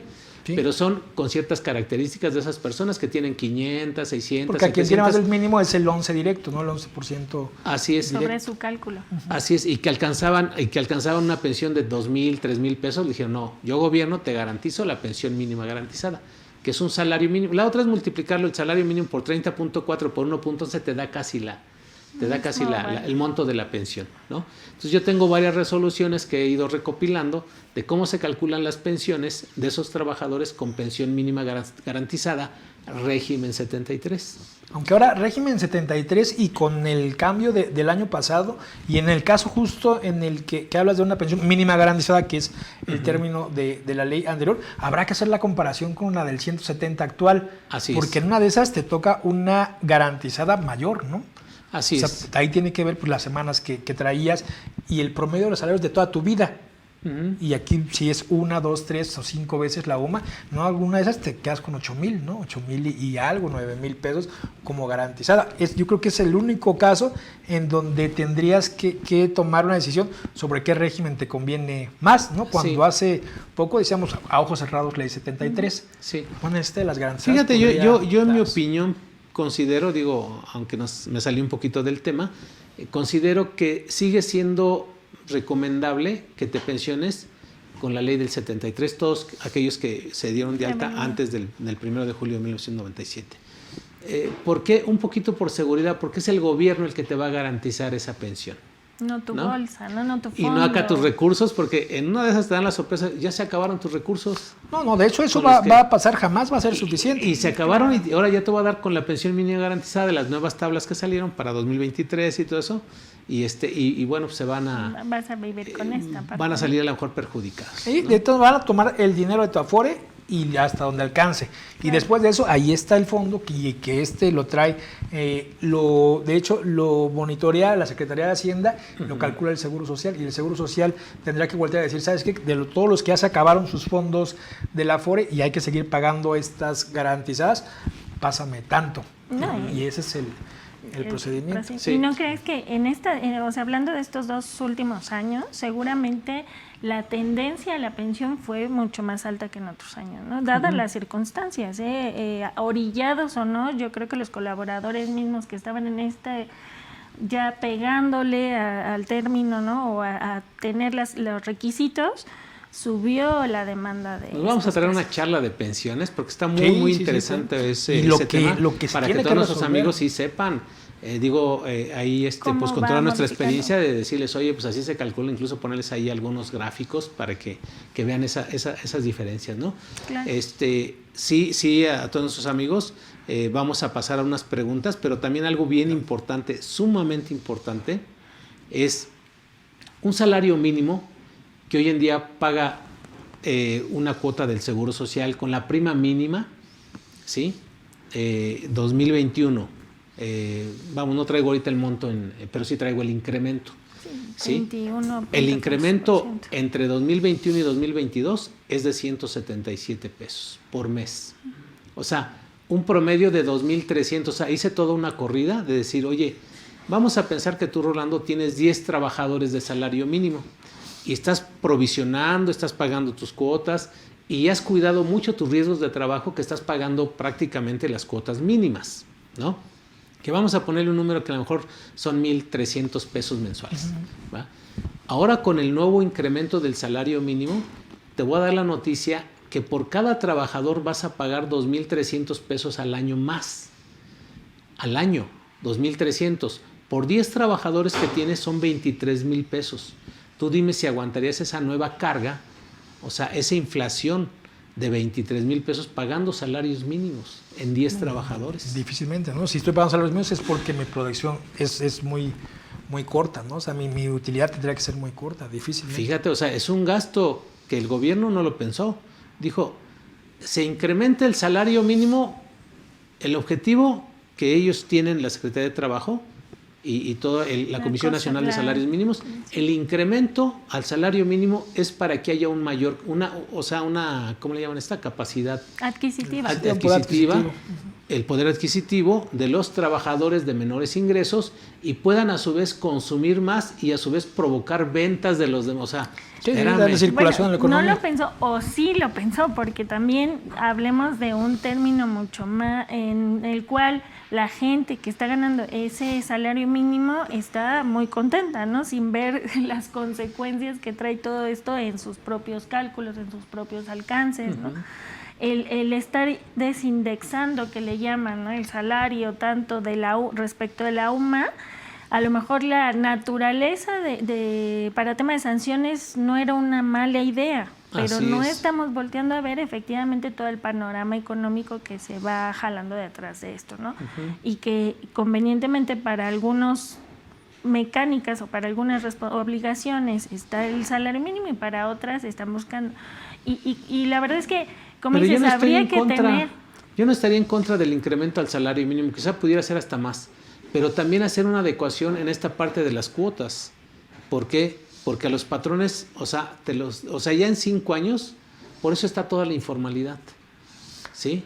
Los freelance. Por el costo, ¿no? Sí, exacto. Y antes no pasó la reforma que estaba por ahí el año pasado de subir todavía más el porcentaje con cargo a los patrones, ¿no? Así es. Donde ya no es negocio. No, viene para 2023 todavía ese incremento. De 2023 a 2030. Yo estoy hablando de 2,300 y te dije, de 10 trabajadores son 23,000. pero me faltó, no, porque incluí un incremento de 3 pesos con 50 a la UMA, ¿no? A la UMA para sacar el promedio. ¿Sí? Entonces viene siendo un trancazo fuerte para los patrones, que quién sabe si los vayan a aguantar, ¿eh? Correcto. En teoría hay muy pocas personas que perciben el salario mínimo en la formalidad. O sea, hay pocas personas registradas con un salario mínimo. En primera, porque no se puede, ¿no? Porque tendría que ser el salario mínimo más las partes proporcionales. Claro. Entonces, todos los beneficios fiscales que hay y que tienen que ver con la reforma en materia de pensiones, de la cuota social completa para el que no funciona. O sea, el resultado es cero. Claro. O sea, lo voy a tener que pagar yo completo. Y me parece que por lo menos dentro de la formalidad, mientras el salario mínimo no cumpla con la definición que por derecho tiene de ser suficiente para mantener, ya no pensemos en una familia, ¿no? O sea, creo que eso es más romántico que otra cosa, pero que una persona pueda satisfacer sus necesidades básicas es un indicador estéril, ¿no? Es un indicador estéril que puede generar populismo bajo alguna circunstancia, pero que no mueve los ingresos. O sea, nadie tiene un mayor poder adquisitivo porque se mueva el salario mínimo hasta que estemos hablando de un salario mínimo de 300 pesos, de 400 pesos. La gente que gana menos no está registrada en el Seguro Social, no tiene acceso a la defensa de sus derechos laborales, y la que está dada de alta tienen salarios más altos. Sí. No tienen salarios Yo vi algo incorrecto de la misma secretaria, María Luisa Alcalde, en medir ese incremento con kilos de tortillas. O sea, eso creo que no era correcto, de decir, oye, este incremento equivale a que puedas comprarte 6 kilos más de tortillas, ¿no? Bueno, un indicador. ¿Y de dónde? Sí, ¿no? Los costos, o sea, además de dónde determina. Un indicador que se llamaba el indicador McDonald's, y justo tenía este objetivo. ¿Cuántas Big Mac, que era la hamburguesa clásica de esta compañía? Y justo era como para medir el alcance real del poder adquisitivo. O sea, ya evaluando, neteando el crecimiento de la inflación o el decremento, el poder de los salarios, etcétera, con productos que a lo mejor no estaban en una canasta básica y que no se perciben, ¿no? En una primera impresión dentro de la inflación. ¿Cuántas hamburguesas podías comprar? Entonces, es una réplica del comentario, pero pues volteemos a ver que McDonald's decidía el precio de las hamburguesas, ¿no? Claro. Y el precio de la tortilla tiene que ver también con la participación del gobierno, o sea, tiene que ver con temas controlados y con impulso al campo y con impulso al pequeño empresario. Entonces, creo que aquí no se pueden comparar. Y económicamente, claro, económicamente estamos en una, ya de verdad, saliéndonos del tema, pero realmente son los impactos de todo esto, ¿no? Por un lado dices, bueno, son de los mejores incrementos que ha tenido el salario para el poder adquisitivo. Cuando realmente verificas el tema de canasta básica y de todo lo que este año ha resultado, cómo ha bajado el poder adquisitivo. O sea, es contrario a lo que estamos diciendo, ¿no? Y a la mentalidad muchas veces de la gente que lo percibe. Oye, está subiendo el salario y mi poder adquisitivo no. O sea, voltea a ver. Y lo ves reflejado en los recibos de nómina. Los costos. ¿Cuánto están recibiendo los trabajadores al término de su quincena o de su semana? Por la deducción que se llama descuento por préstamo personal. O sea, a veces hay algunas personas que están recibiendo menos de realmente ni lo que la Ley Federal del Trabajo te permite si hubiera descontar, ¿no? una verdadera aplicación correcta, porque claramente la Constitución dice se prohíbe la utilización del salario mínimo para fines diferentes a su naturaleza. Claro. Su naturaleza es remuneratoria, es pagar, ¿no? Es determinar un piso para el ingreso de cualquier trabajador, y eso tiene mucho que ver con las exenciones, ¿no? Incluso con las que tienen que ver con seguro social, pero pensemos ahora en 30 días, 30 UMAS, ¿no? De aguinaldo son las que están exentas. ¿Cuál es la relación con un indicador que tiene que ver con oferta y demanda a que yo podría disfrutar de mi aguinaldo siempre y cuando no fuera, sin pagar impuestos, siempre y cuando no fuera 15 veces más de lo que puede ganar una persona por lo menos en un día? Ahí hay una vinculación. Es claramente la naturaleza. Las exenciones, los temas de seguridad social, las pensiones, los salarios, las indemnizaciones son la naturaleza remuneradora. Ahí se tendría que estar utilizando el salario mínimo. Y se sabe. ¿Por qué no hay la modificación? O sea, ¿por qué con esta reforma que trastocó la mayoría de las leyes que con trabajadores tienen que ver, Ley Federal del Trabajo, la reglamentaria del título B, que está todavía no, renta, Código Fiscal, IVA, Infonavit, ¿por qué no de una vez se acopló a las sumas? Y aquí es claro, porque yo tengo derecho a inconformarme de la aplicación de una ley cuando violenta mis derechos, cuando se modifica la ley. Pero en este caso, donde yo solito voy y pago, o yo solito consiento, no se abre esa ventana de oportunidad. ¿En qué momento voy a levantar la mano para decir, a mí no me puedes calcular las exenciones en uno? Eso es injusto. ¿En qué momento me quejo si ni siquiera yo, que soy el trabajador, podría decirme el SAT, tú no tienes interés jurídico porque a ti nadie te pegó, que venga el trabajador? No, pues yo ni el cálculo hago. Y se está consintiendo, o sea, como exenciones en UMAS, eso ahí me parece. Me es que ahí también se debería hacer una consulta para saber cuál es el incremento al salario mínimo, una consulta nacional, porque ahorita la Comisión Nacional de Salarios Mínimos, que tiene los 3 sectores, pues digo, vamos de la noche a la mañana un día dijeron, pues ahora el salario se dispara tanto, ¿no? ¿Quién fue? ¿Quién sabe? Pero sí hay una comisión que es la que lo determina. Sí, la CONASAMI. Pero sí, la Comisión Nacional de Salarios Mínimos, pero pues vamos, las personas que lo integran, pues sí tienen que tener así, vamos, por el representante que ha hablado, que dijo el incremento se dio por esto, nada más para tener una capacidad de consumo y todo eso. Digo, creo que no es suficiente, porque si hubiera el equipo, vamos, de la Secretaría de Trabajo, decir, a ver, saca al actuario, al economista, a fulanito, al contador y a todo, y pon al equipo para que les diga cómo se calculó el salario mínimo. Se supone que es así. Es la labor de la comisión. Y ya pues teniendo ahí a los personajes que dijeron, bueno, pues ya sabemos qué trabajo hicieron para llegar a ese.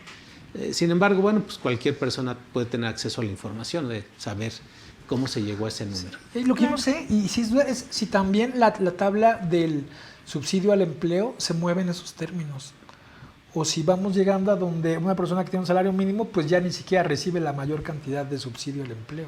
Así es, exacto, que es otro tema que hay que hacer rápido los cálculos con este nuevo salario mínimo, porque al incrementarles disminuye el subsidio para el empleo definitivamente. Y no debería de empezar con el salario mínimo y en proporción ir hacia arriba, pues si estamos hablando de remuneración. E incluso el salario que está en la zona libre de la frontera norte, pues ese está peor, imagínate, ya no alcanza subsidio por sí solo. Entonces no se le retiene impuestos, sí está bien, pero ya no tiene derecho al subsidio. Claro, ahí con la excepción de que... ¿no? Difícil no pensar mal que es una estrategia, le están bajando al gasto fiscal. Por eso, como decimos, bueno, a todos nuestros amigos que nos ven, hablar de seguridad social es hablar de todo lo que involucra las nóminas y que es un buen. Y o sea, tienen el equipo, lo tienen bien capacitado. Digo, bueno, pues aquí estamos en CADEFI dándoles talleres, empezamos en enero con talleres de nóminas, de seguro social para que, pues ahí vayamos nosotros también como especialistas preparándoles esos temas, esos talleres para que ellos sepan, ¿no? Esos chavos. Y dando herramientas, ¿no? Al final dando herramientas, abriendo un poco esa ambición de decir, oye, sí es cierto, no lo había analizado, ¿en dónde me está impactando este cálculo que yo hago quincena con quincena o cada semana dependiendo del tipo de nómina? ¿Qué impacto realmente tiene más allá de que haga un ejercicio de sumas y restas o multiplicación, ¿no? Así es. Si no es no solo el cumplimiento de las leyes, no solo el cumplimiento de un proceso, no solo prepararme para atender a las autoridades, ¿no? ¿Qué más estoy repercutiendo a lo largo de la vida del colaborador como una persona que en algún momento se va a pensionar, etcétera, ¿no? Hay muchos caminos que en algún momento va a pedir un crédito. Entonces, todas estas obligaciones van impactando a lo largo de la vida profesional o laboral de alguna persona. Así es.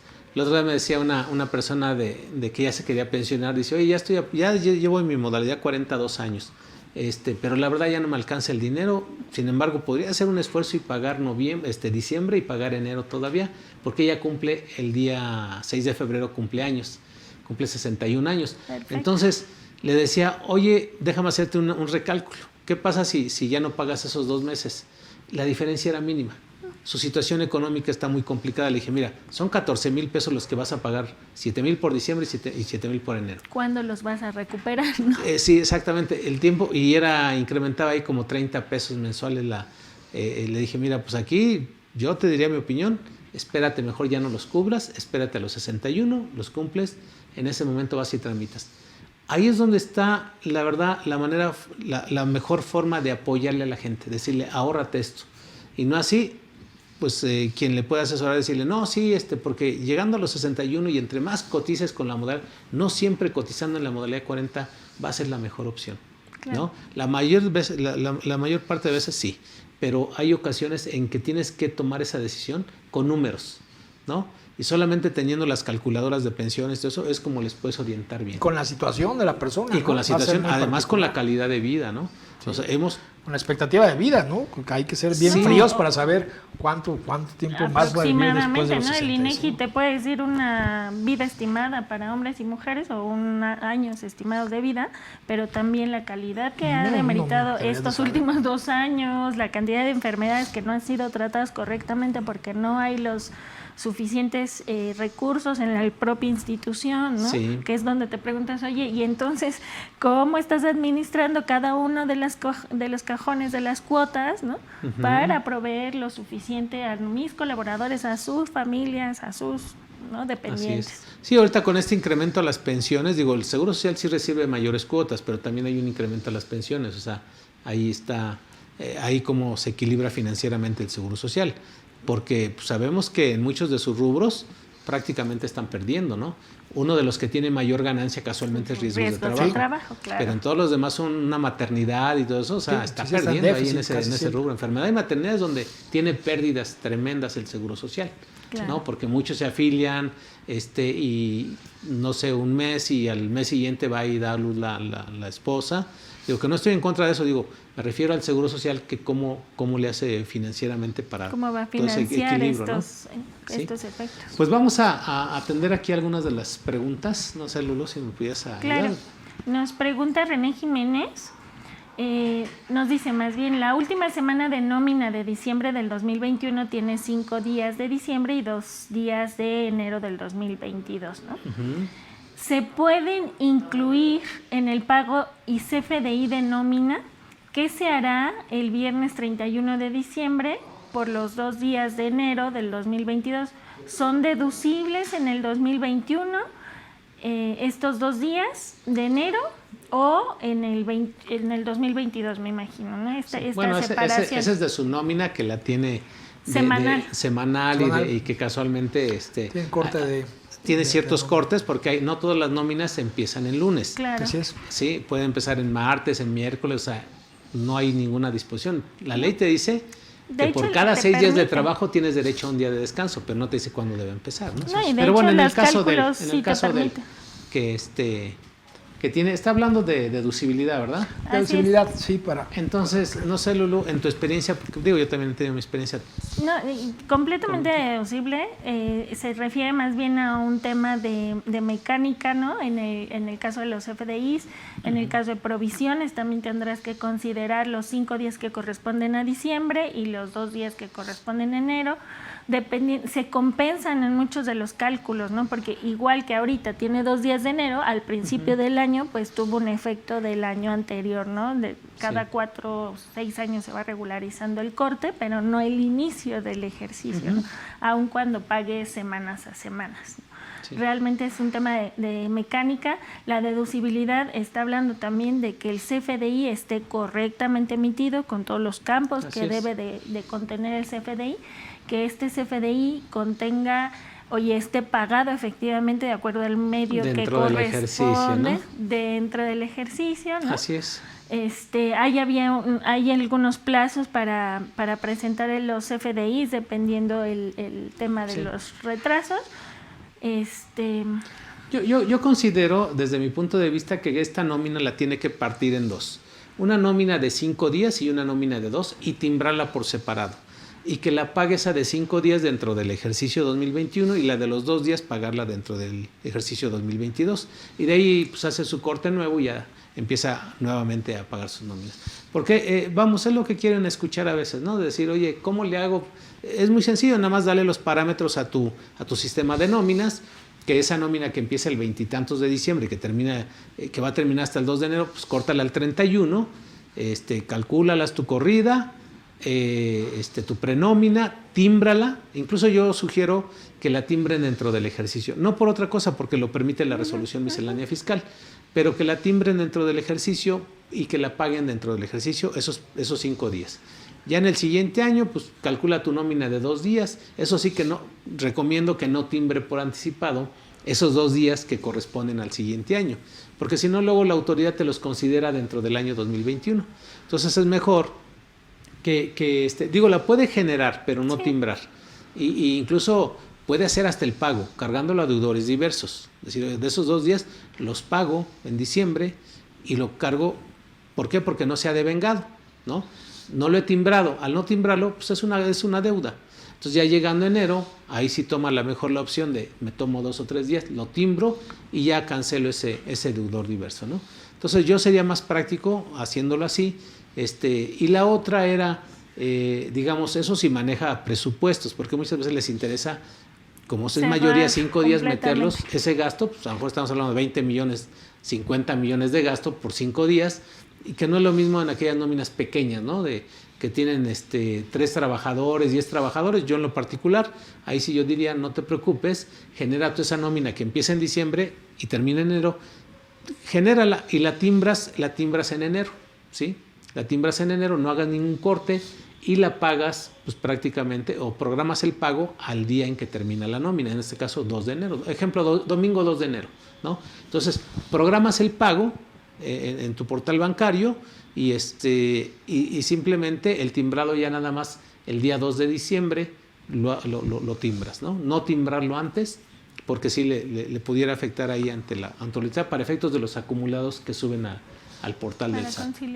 Sí, ahí podría ser, y de nuevo cuenta hablamos de la conducta que la autoridad espera, pero a mí me parece que el CFDI es el comprobante fiscal que me ayuda a cumplir con el registro de deducibilidad y que ese mismo CFDI es el respaldo para deducirme los días de diciembre en el 2021 y los días de enero en el 2022. El mismo CFDI es deducible una parte en este ejercicio y la otra parte en otro, donde se da el acto de la prestación del servicio personal subordinado y de la remuneración.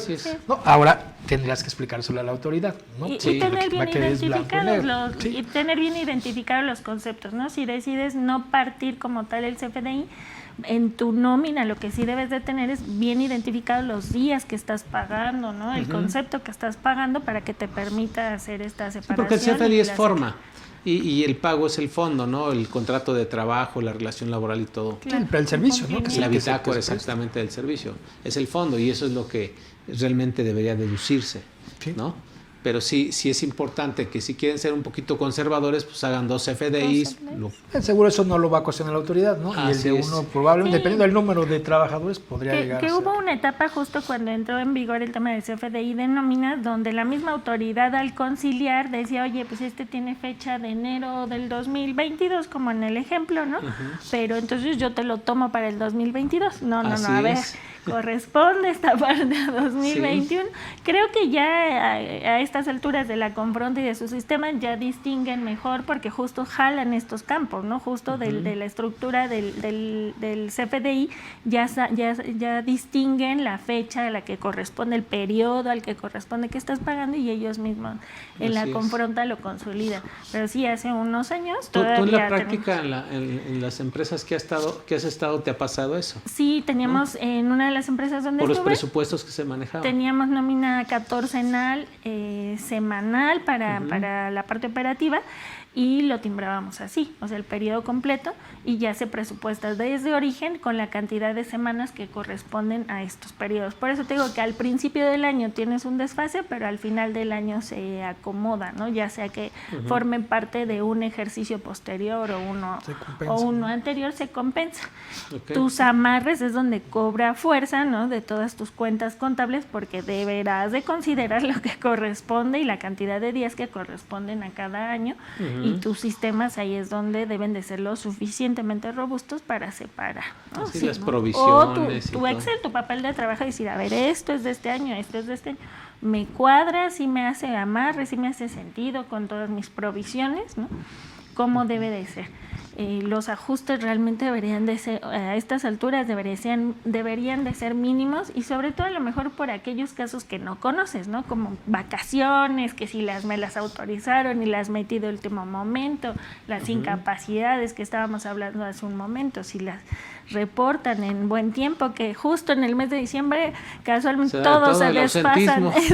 El ausentismo por las posadas, ¿no? Así, hasta enero te vas enterando que estaba de vacaciones, entonces mucho es la cultura, muchos son los procesos, ¿no? Que estos procesos también repercutan en los colaboradores, de decirle, oye, tú construyes también tu nómina, ¿no? No es solo del especialista y del grupo de trabajo que la elabora, sino de todas las incidencias que tú me reportas. A ese nivel construyes tu nómina. Entonces, si tú no me avisas de tu vacación, no me avisas de tus incapacidades, te lo voy a tener que repercutir tarde o temprano, ¿no? Y me vas haciendo un desfase, no solo en mi labor administrativa, sino a lo mejor económico, de flujo para ti. Te voy a pegar en algún momento, ¿no? Y es mucho de sensibilizarlos, los créditos también. Oye, no, es que no te avisé. Pues no me avisaste, pero ahora te lo tengo que descontar y te voy a repercutir en tu flujo, ¿no? Sí, muchos trabajadores en este bimestre se animan a estar preguntando por los créditos de la vivienda y todo, y algunos sí logran contratar. Y pues llega enero y se da cuenta uno que le llega a uno la cédula y un crédito que no retuve, ¿no? Entonces ahí hay que empezar a cobrar retroactivamente y sí, hacerlos partícipes, ¿no? Que construyen también su nómina. Sí, si quieren, ¿no? Porque si ya te pasaste una semana, ¿no? Un mes de descontar y se te fue. Y él con la nueva circular no permite el descuento. Es correcto. Y fíjate, muchas bajas de las que hablábamos en este año, ¿qué tanto se hicieron de carrera? ¿Qué tanto se pensaron? ¿Qué tanto fue la estructura? Que muchos de nuestros compañeros especialistas o los que están de responsables hoy están pagando las consecuencias. ¿Y cómo se calculan las retenciones? Porque unas se calculan en base a porcentajes y otras con base en la UMI, ¿no? Que ahora está UMI también desfasada y que la determina su propia determinación del Infonavit, ¿no? Yo ni el salario ni la UMA, yo los determino porcentajes, ¿no? Del salario mínimo y de la UMA, y el que resulte menor es el que aplica. Pero ya están en extinción, ¿no? Están en extinción. A partir de la reforma de la ley del Infonavit de justo el año pasado, los créditos que se están otorgando van en pesos, ¿no? Y además es la misma mensualidad, ¿no? Mensualidad así todo el tiempo para toda la. Sí, aquí tenemos esa intención en CADEFI de llevar a cabo talleres para que sepan todos nuestros amigos cómo se calculan esos descuentos, cómo fueron otorgados, ¿verdad? Por el instituto, porque hay 3 ahí modalidades. Ya alguna ya casi no opera, esa del porcentaje y curiosamente, porque no sé si recuerdan, hace unos años la que cobraba fuerza era la de porcentajes y la de cuota fija monetaria ya como que la estaban olvidando porque como que no era negocio, ¿no? Y hoy más bien a los acreditados les conviene cuota fija monetaria, ¿no? Tan transparente, les pega mucho estos golpes del salto de la nueva UMA o UMI en este caso, cuando su crédito se revalora, ¿no? Sí, en el cambio no puede ser ese interés social, ¿no? O sea, no eres un banco. Te hace el cambio y muchos colaboradores les debe de pasar que llegan contigo y dicen, ahora, ¿por qué me estás no? O sea, ¿por qué no es que pagues más rápido, ¿no? O sea, es que creció tu deuda al mismo tiempo que la inflación. Y pues aparte, muchas veces en cuarto, quinto y sexto bimestre, el Infonavit te ajusta el crédito, entonces tienes que estar al pendiente de estar monitoreando esas constancias de retención, de modificación a la retención para ver, es poquito, pero eso cuando tú llegas a hacer el pago y lo que retuviste muchas veces no te cuadra en la conciliación, es derivado de que no actualizaste el sistema con la emisión. El sistema de nóminas para efectos de la retención. Deberían hacer 2 modificaciones al año porque la modificación se pactó semestralmente, no a todos los acreditados les ajustan, ¿no? Así es. Pero no deja de ser como pues una duda hacia el colaborador de qué estamos haciendo o por qué se le está creciendo ya no va a pasar. Tanto, o sea, a partir de agosto los montos van a ser los definitivos monetarios todos y la misma amortización toda la vida del crédito, y sin considerar el 5% de la aportación. El 5% va a tener la suerte de un pago anticipado. Sí. Entonces ahora vamos a acabar con los créditos mucho más rápido, algo que debió de ser desde el principio. ¿No? Ya pierdo el empleo y lo único que tengo que pagar es lo que me retenía, no también el 5% de un patrón que ya no tengo. Y fíjate que hace poco me preguntaba un colaborador, oye, dejé de trabajar hace muchos meses o varios meses y no le pagué al Infonavit y no tramité mi seguro de desempleo. Cuando ahorita que estoy regresando a trabajar me van a descontar todo eso que no le pagué al instituto, No, o sea, mi obligación nace a partir de que te contrato, ¿no? Pero su deuda sí creció. Pero tu deuda sí creció y seguramente, por intereses. Seguramente en tu estado de cuenta, ¿no? Histórico vas a ver esos importes con todo y las repercusiones de intereses, ¿no? Si no lo fuiste a arreglar en su momento, porque de repente este seguro de desempleo no todos lo conocen, ¿no? O no es como del uso común. O se tardaban mucho, o las instalaciones estaban cerradas, ¿no? Imposibilitándote a tramitarlo, este seguro. Pero sí es mucho como la incertidumbre de la gente, oye, regreso y ahora me van a descontar.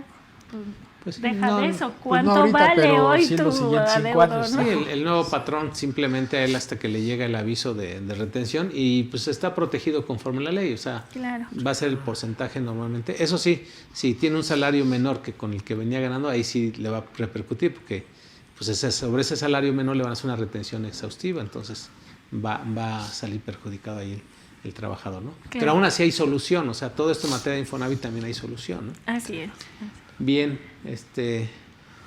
dice Mario Raúl Vázquez, ¿cómo se le explica a una empresa como Uber que ya tiene como política pagar solo con REPSE cuando no se está obligado?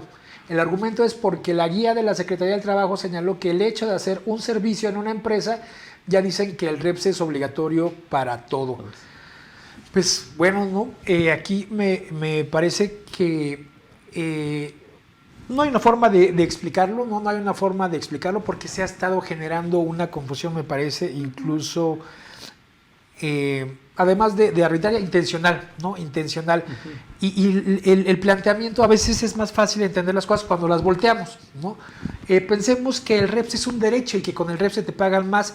Yo te dijera, el REPSE es exclusivamente para los prestadores de servicios que ponen trabajadores a disposición de un tercero en su beneficio. Claro. Oye, yo soy un conductor de Uber, un operador de Uber, ¿me puedes dar un REPSE? A ver, ¿pones trabajadores a disposición de un tercero en su beneficio? No, entonces no te lo puedo dar. Claro.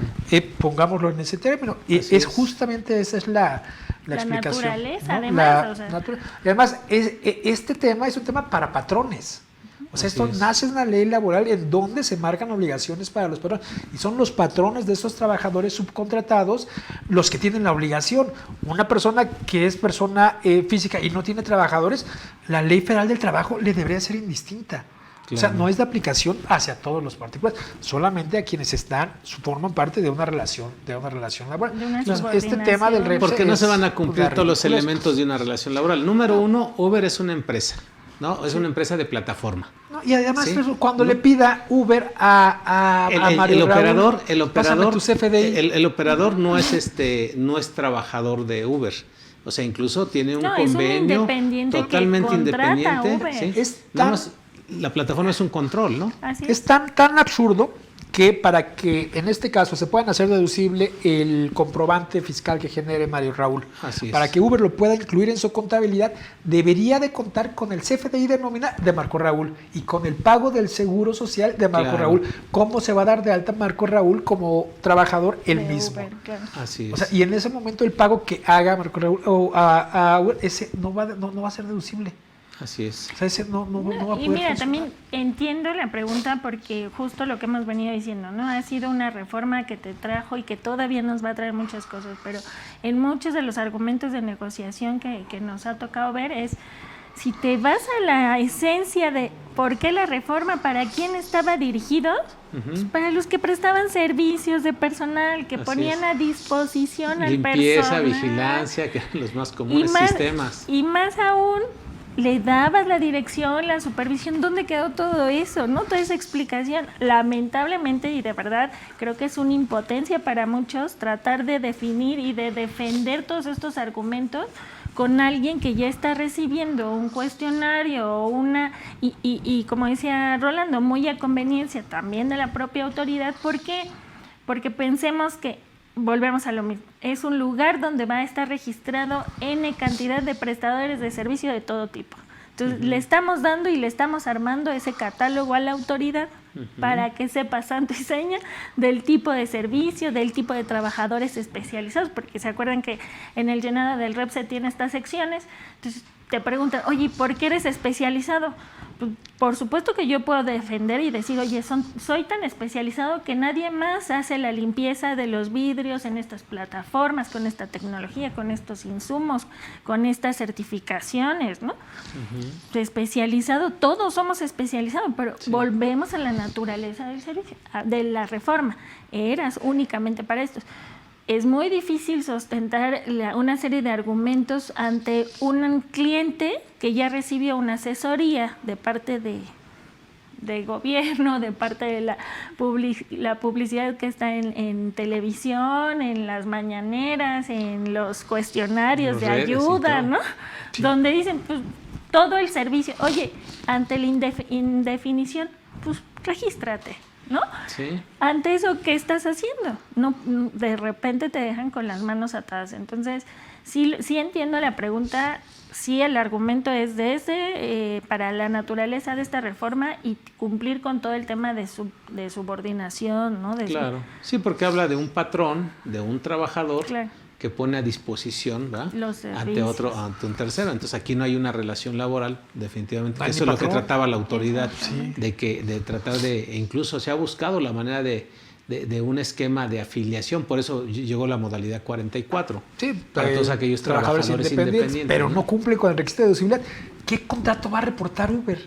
Sí, ¿no? ¿Qué va a decir? Tengo un contrato de prestación de servicio, ¿dónde está? ¿Con qué patrón? ¿Dónde está? Digo, su tecnología, no estamos hablando de una especialidad que se le esté poniendo en favor del cliente, ¿no? No, es un servicio ya existente en el cual el conductor prácticamente contrata a la plataforma para que le den estos servicios. Entonces entraría todas las demás marcas de las salitas, de los pollos, de las pizzas, porque pues ellos también llega el ¿cómo le llaman? El mensajero, el repartidor llega a entregarte un producto, ¿no? Que bueno, todo esto lo ha creado la autoridad como una duda, porque ya ven que por ahí sacamos el meme de que está Santa ya con los regalos, necesita la carta aporte. Claro. O sea, pero bueno.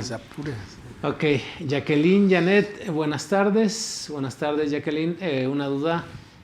Una empresa que inició actividades y se inició como patrón a finales de enero 2021 y que tuvo riesgo de trabajo concluidos en 2021, ¿se debe presentar en febrero 2022 declaración de prima de riesgo de trabajo por 2021? La respuesta sería no. No, acuérdense que para hacer la determinación y la presentación estamos hablando de un periodo completo, de un ejercicio completo que va desde el 1 de enero al 31 de diciembre. Lo que sí sería buena práctica a lo mejor para empezar a medir tu comportamiento y armar tus presupuestos del siguiente año, sí hacer una base, verificar que te están entregando todo esto que decíamos de control, y a lo mejor crear un expediente porque te lo obliga la ley, ¿no? Claro, y crear un cálculo donde sepas la tendencia de tu impacto, ¿no?, de la siniestralidad. Sí. Además que se entiende que le dieron una, ¿cómo le llamamos? Una clasificación de prima media, porque se acaba de dar de alta, o sea, de origen, ¿no? Entonces, lo que tiene que ir cuidando todos sus procesos para evitar esos riesgos de trabajo. Eso es lo que se tiene que estar haciendo, ¿no? Sí. Te digo, como buena práctica yo sí recomendaría, pues aparte, como bien dices, de tener el expediente con todos sus casos, ir midiendo la tendencia para el siguiente año, saber cómo va a estar los impactos. Así es. Entonces ahorita le queda claro que no va a tener que presentar ninguna declaración en febrero de 2022 y tendría que esperar, ¿verdad?, a que ahora sí que pasara todo 2022 para que en febrero, y eso si no hubiera riesgos de trabajo concluidos en 2022, entonces ya no presentaría, ¿no? Claro. Sí presentaría para que le disminuya la prima. O que sean menos de 4 trabajadores, siempre que le convenga, ¿no?, el tema del cálculo. Es. Sí, para que siga manteniendo menos de 10 trabajadores, 9. Menos de 10 trabajadores, 9 para quedarse en la misma prima media, ¿no? Pero ahí a lo mejor le convendría presentarla, que no tuvo incidencias, vamos a pensar que en 2022 no los tuvo, para que le disminuya un poquito su prima. Para que baje a la mínima. Un 1%, claro, cuando menos. Bien, por ahí Alfonso Medina nos pregunta, si me hacen favor nada más subirle ahí un poquito. Dice, el salario para efectos de liquidación, es decir, el integrado conforme al artículo 289 o el artículo 89, cuál es para cada tipo de trabajador y su fundamento, gracias, es que la compañía se van un año hacia atrás y promedian los bonos, compensaciones, etcétera, y promedian, sí, agradecer su comentario. Bueno, en este caso, cuando hablamos de liquidaciones, va a depender la integración del contrato que tengas, cómo se fijó el salario, ¿no? Claro. Cuando eres por unidad de tiempo y tú dices, bueno, a ti te voy a pagar 300 pesos diarios, pues ya sabes que son 9,000 pesos al mes. No tienes problema. O sea, está fijado el salario por unidad de tiempo y es por día y con una jornada de 8 horas, ¿no? Pero luego, aquí cuando están hablando de un artículo 89 o de un 289 que se refiere a los trabajadores que trabajan a destajo, el 89, y el 289, que es de los comisionistas, vendedores, propagandistas, etcétera, efectivamente, un promedio. Ahí nada más es un promedio, claro. Pero hay que dejar en claro, cuando se trata de destajistas, la Ley Federal del Trabajo dice que deberá sacarse el promedio de los últimos 30 días. Cuando se trata de destajistas, o sea, aquellos que trabajan por piezas producidas, kilómetros recorridos, es por un promedio para efectos de la liquidación de los últimos 30 días. Cuando se trata de propagandistas o de comisionistas, ahí se saca el promedio de los últimos 365 días. Y no nada más es para efectos de una liquidación. Ejemplo, para pagarle la prima vacacional.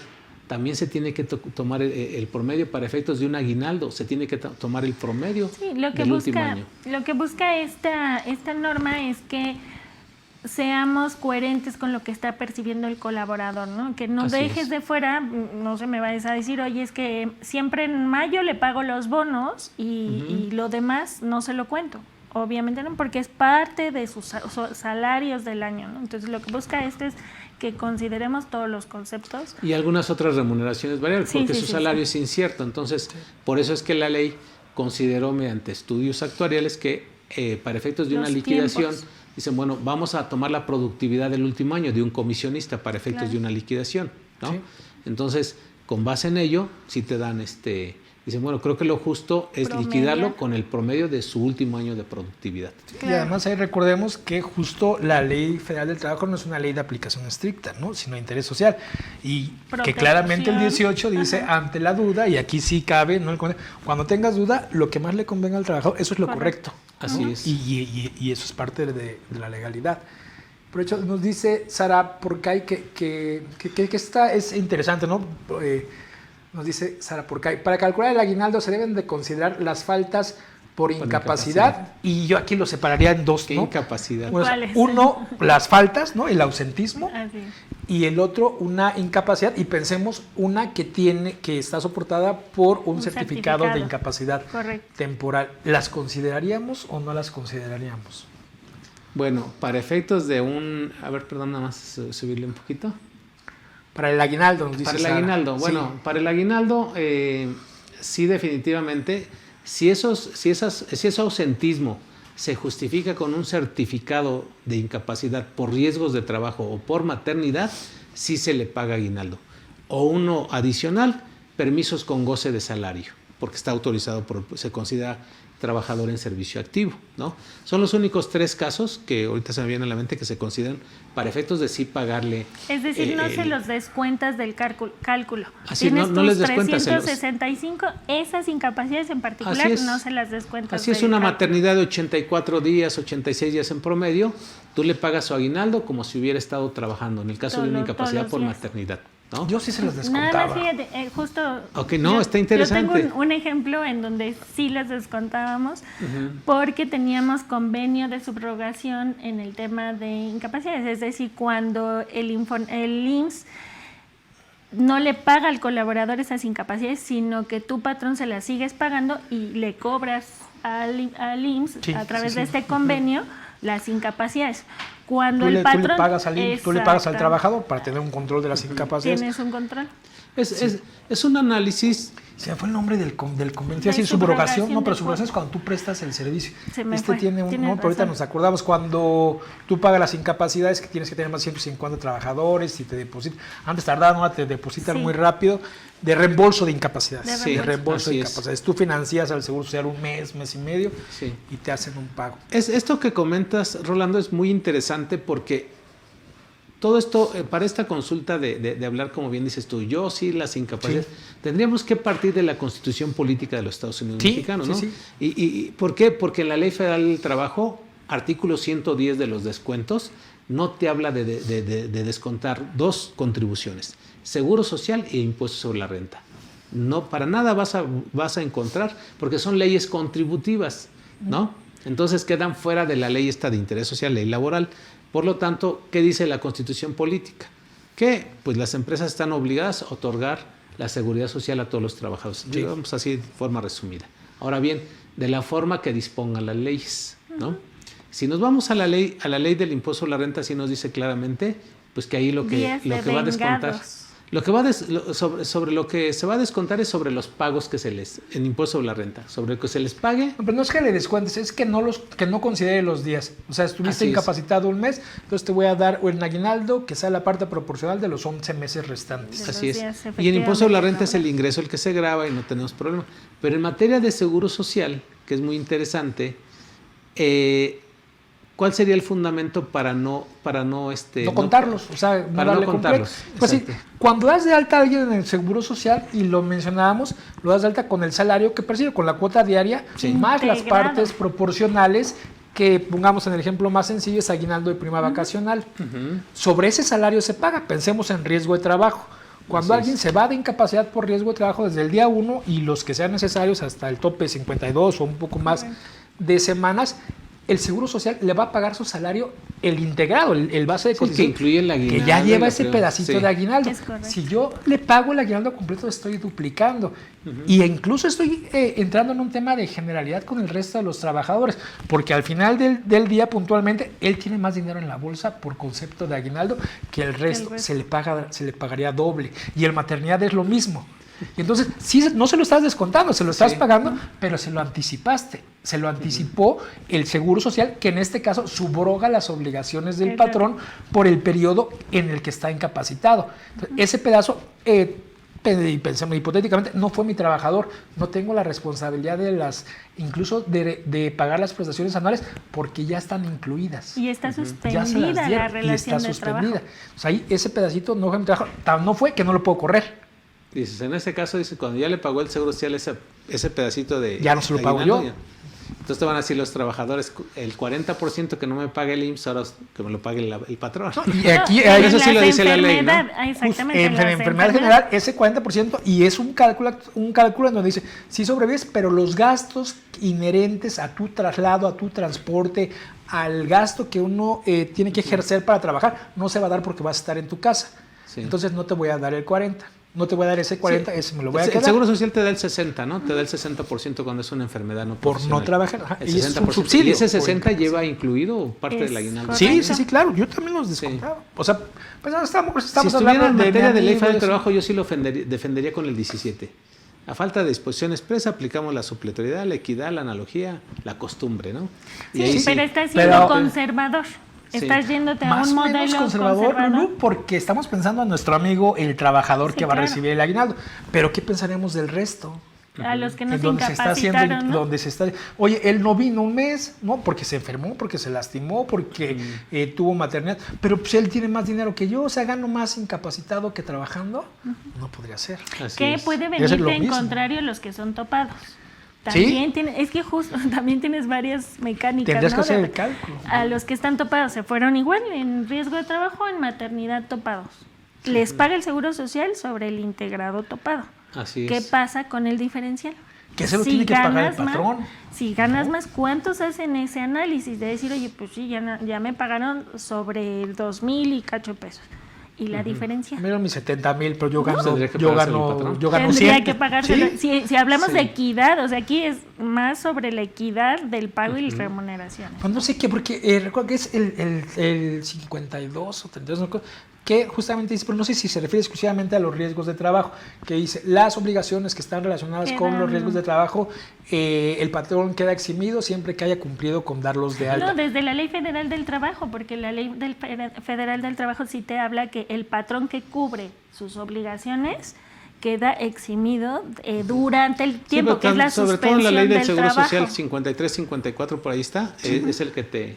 Dice, no tienes que hacer frente a esas obligaciones. Te subroga de las obligaciones. Entonces, me subroga parejo, incluyendo el aguinaldo. No será popular, ¿no? O sea, no va a ser una postura popular. Pero no del todo, porque mira, en el caso de la maternidad, cuando la trabajadora tiene 2 meses o 3 que acaba de ingresar, sí, y la tienes afiliada y todo, sí. No te subroga, la tienes afiliada, contrató los seguros, incluyendo la maternidad. Sí, no cumple las 30 semanas. Y el Seguro Social te dice, como no cumpliste las 30 semanas en los últimos 9 meses, entonces pagas. En automático el patrón está obligado. Y así le dicen textualmente a la trabajadora, miren, le vamos a dar la atención médica, pero del subsidio vaya con su patrón y pídaselo. Sí, o en los entonces, casos ¿dónde de está eso de la? también. Pero como bien dijiste tú, eso en materia de riesgos de trabajo, en materia de maternidad, no de lo enfermedad hay, general. No lo hay y lo obligan al patrón muchas veces a pagar esa...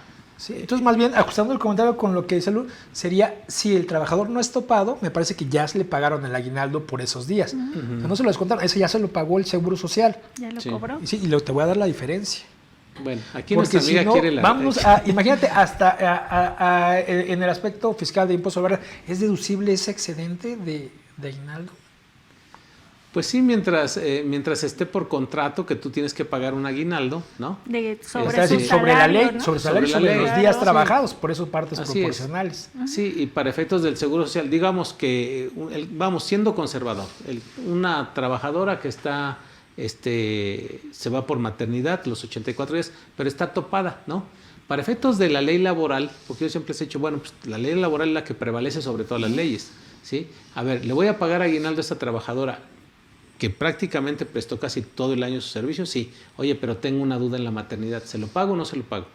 Ahí no hay más que de dos. Conservadoramente dice, sí se lo pago porque, digo, esto hay por ahí información de la Secretaría de Trabajo, o sea, yo, de la Secretaría de Trabajo, lo dijo, es opinión de ella, conservadoramente sí hay que pagárselo. Pero imagínate eso como patrón fiscalmente, yo voy a decir, ese dinero que le diste, y ahora pensemos en un extremo, ¿no? En alguien que está por riesgo de trabajo, enfermedad general, y que se echa un año, las 52 semanas.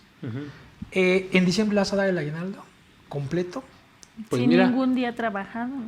Pasa que en la práctica, hablando de riesgos de trabajo, no se lo dan.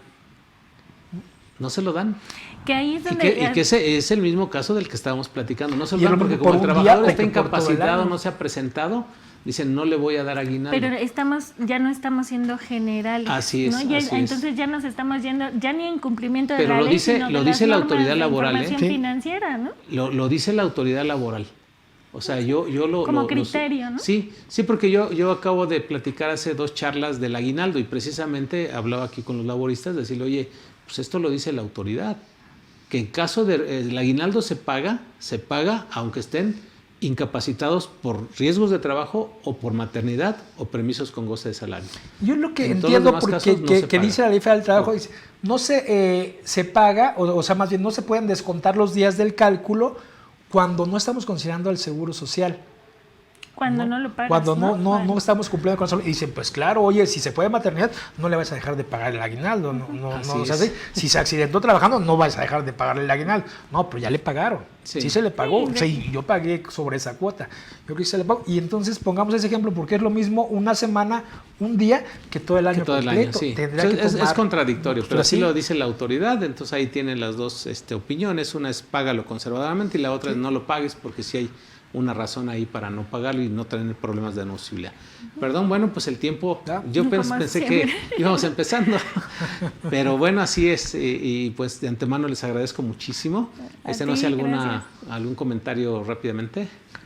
Pues agradecer Telésforo la invitación a la gente de CADEFI que nos hace fuerte siempre aquí en el staff haciendo maravillas y milagros. Un gusto encontrarte y pues, por supuesto a todas las personas que nos escuchan, pues vamos anticipados, ¿no? Felices fiestas, lo que tengan que celebrar. Muchas gracias y pues esperamos vernos pronto. Así es, Lulú. Pues igual en el mismo tenor, prepárense, no bajen la guardia, ¿no? Preparen toda su información, estén listos para el siguiente año, porque justo creo que en la mayoría de las empresas esperamos que repunte el 2022, ver nuevas noticias, dejar detrás un poco todo esto, pero no pierdan de foco todas estas reformas que están por venir, ¿no? De repente las dejamos ahí, las olvidamos y nos van a salir con algún gol, entonces estemos preparados. Se nos fue el de CFDIs, ¿no? Así exactamente, ¿no? Y vienen sí, ya está otras. Autorizado, ya está. No, a ver si los podemos hacer en enero, ¿no? Los de diciembre, parece que ya. No, y hay otras reformas pero con como la nueva esa. versión, la 4.0.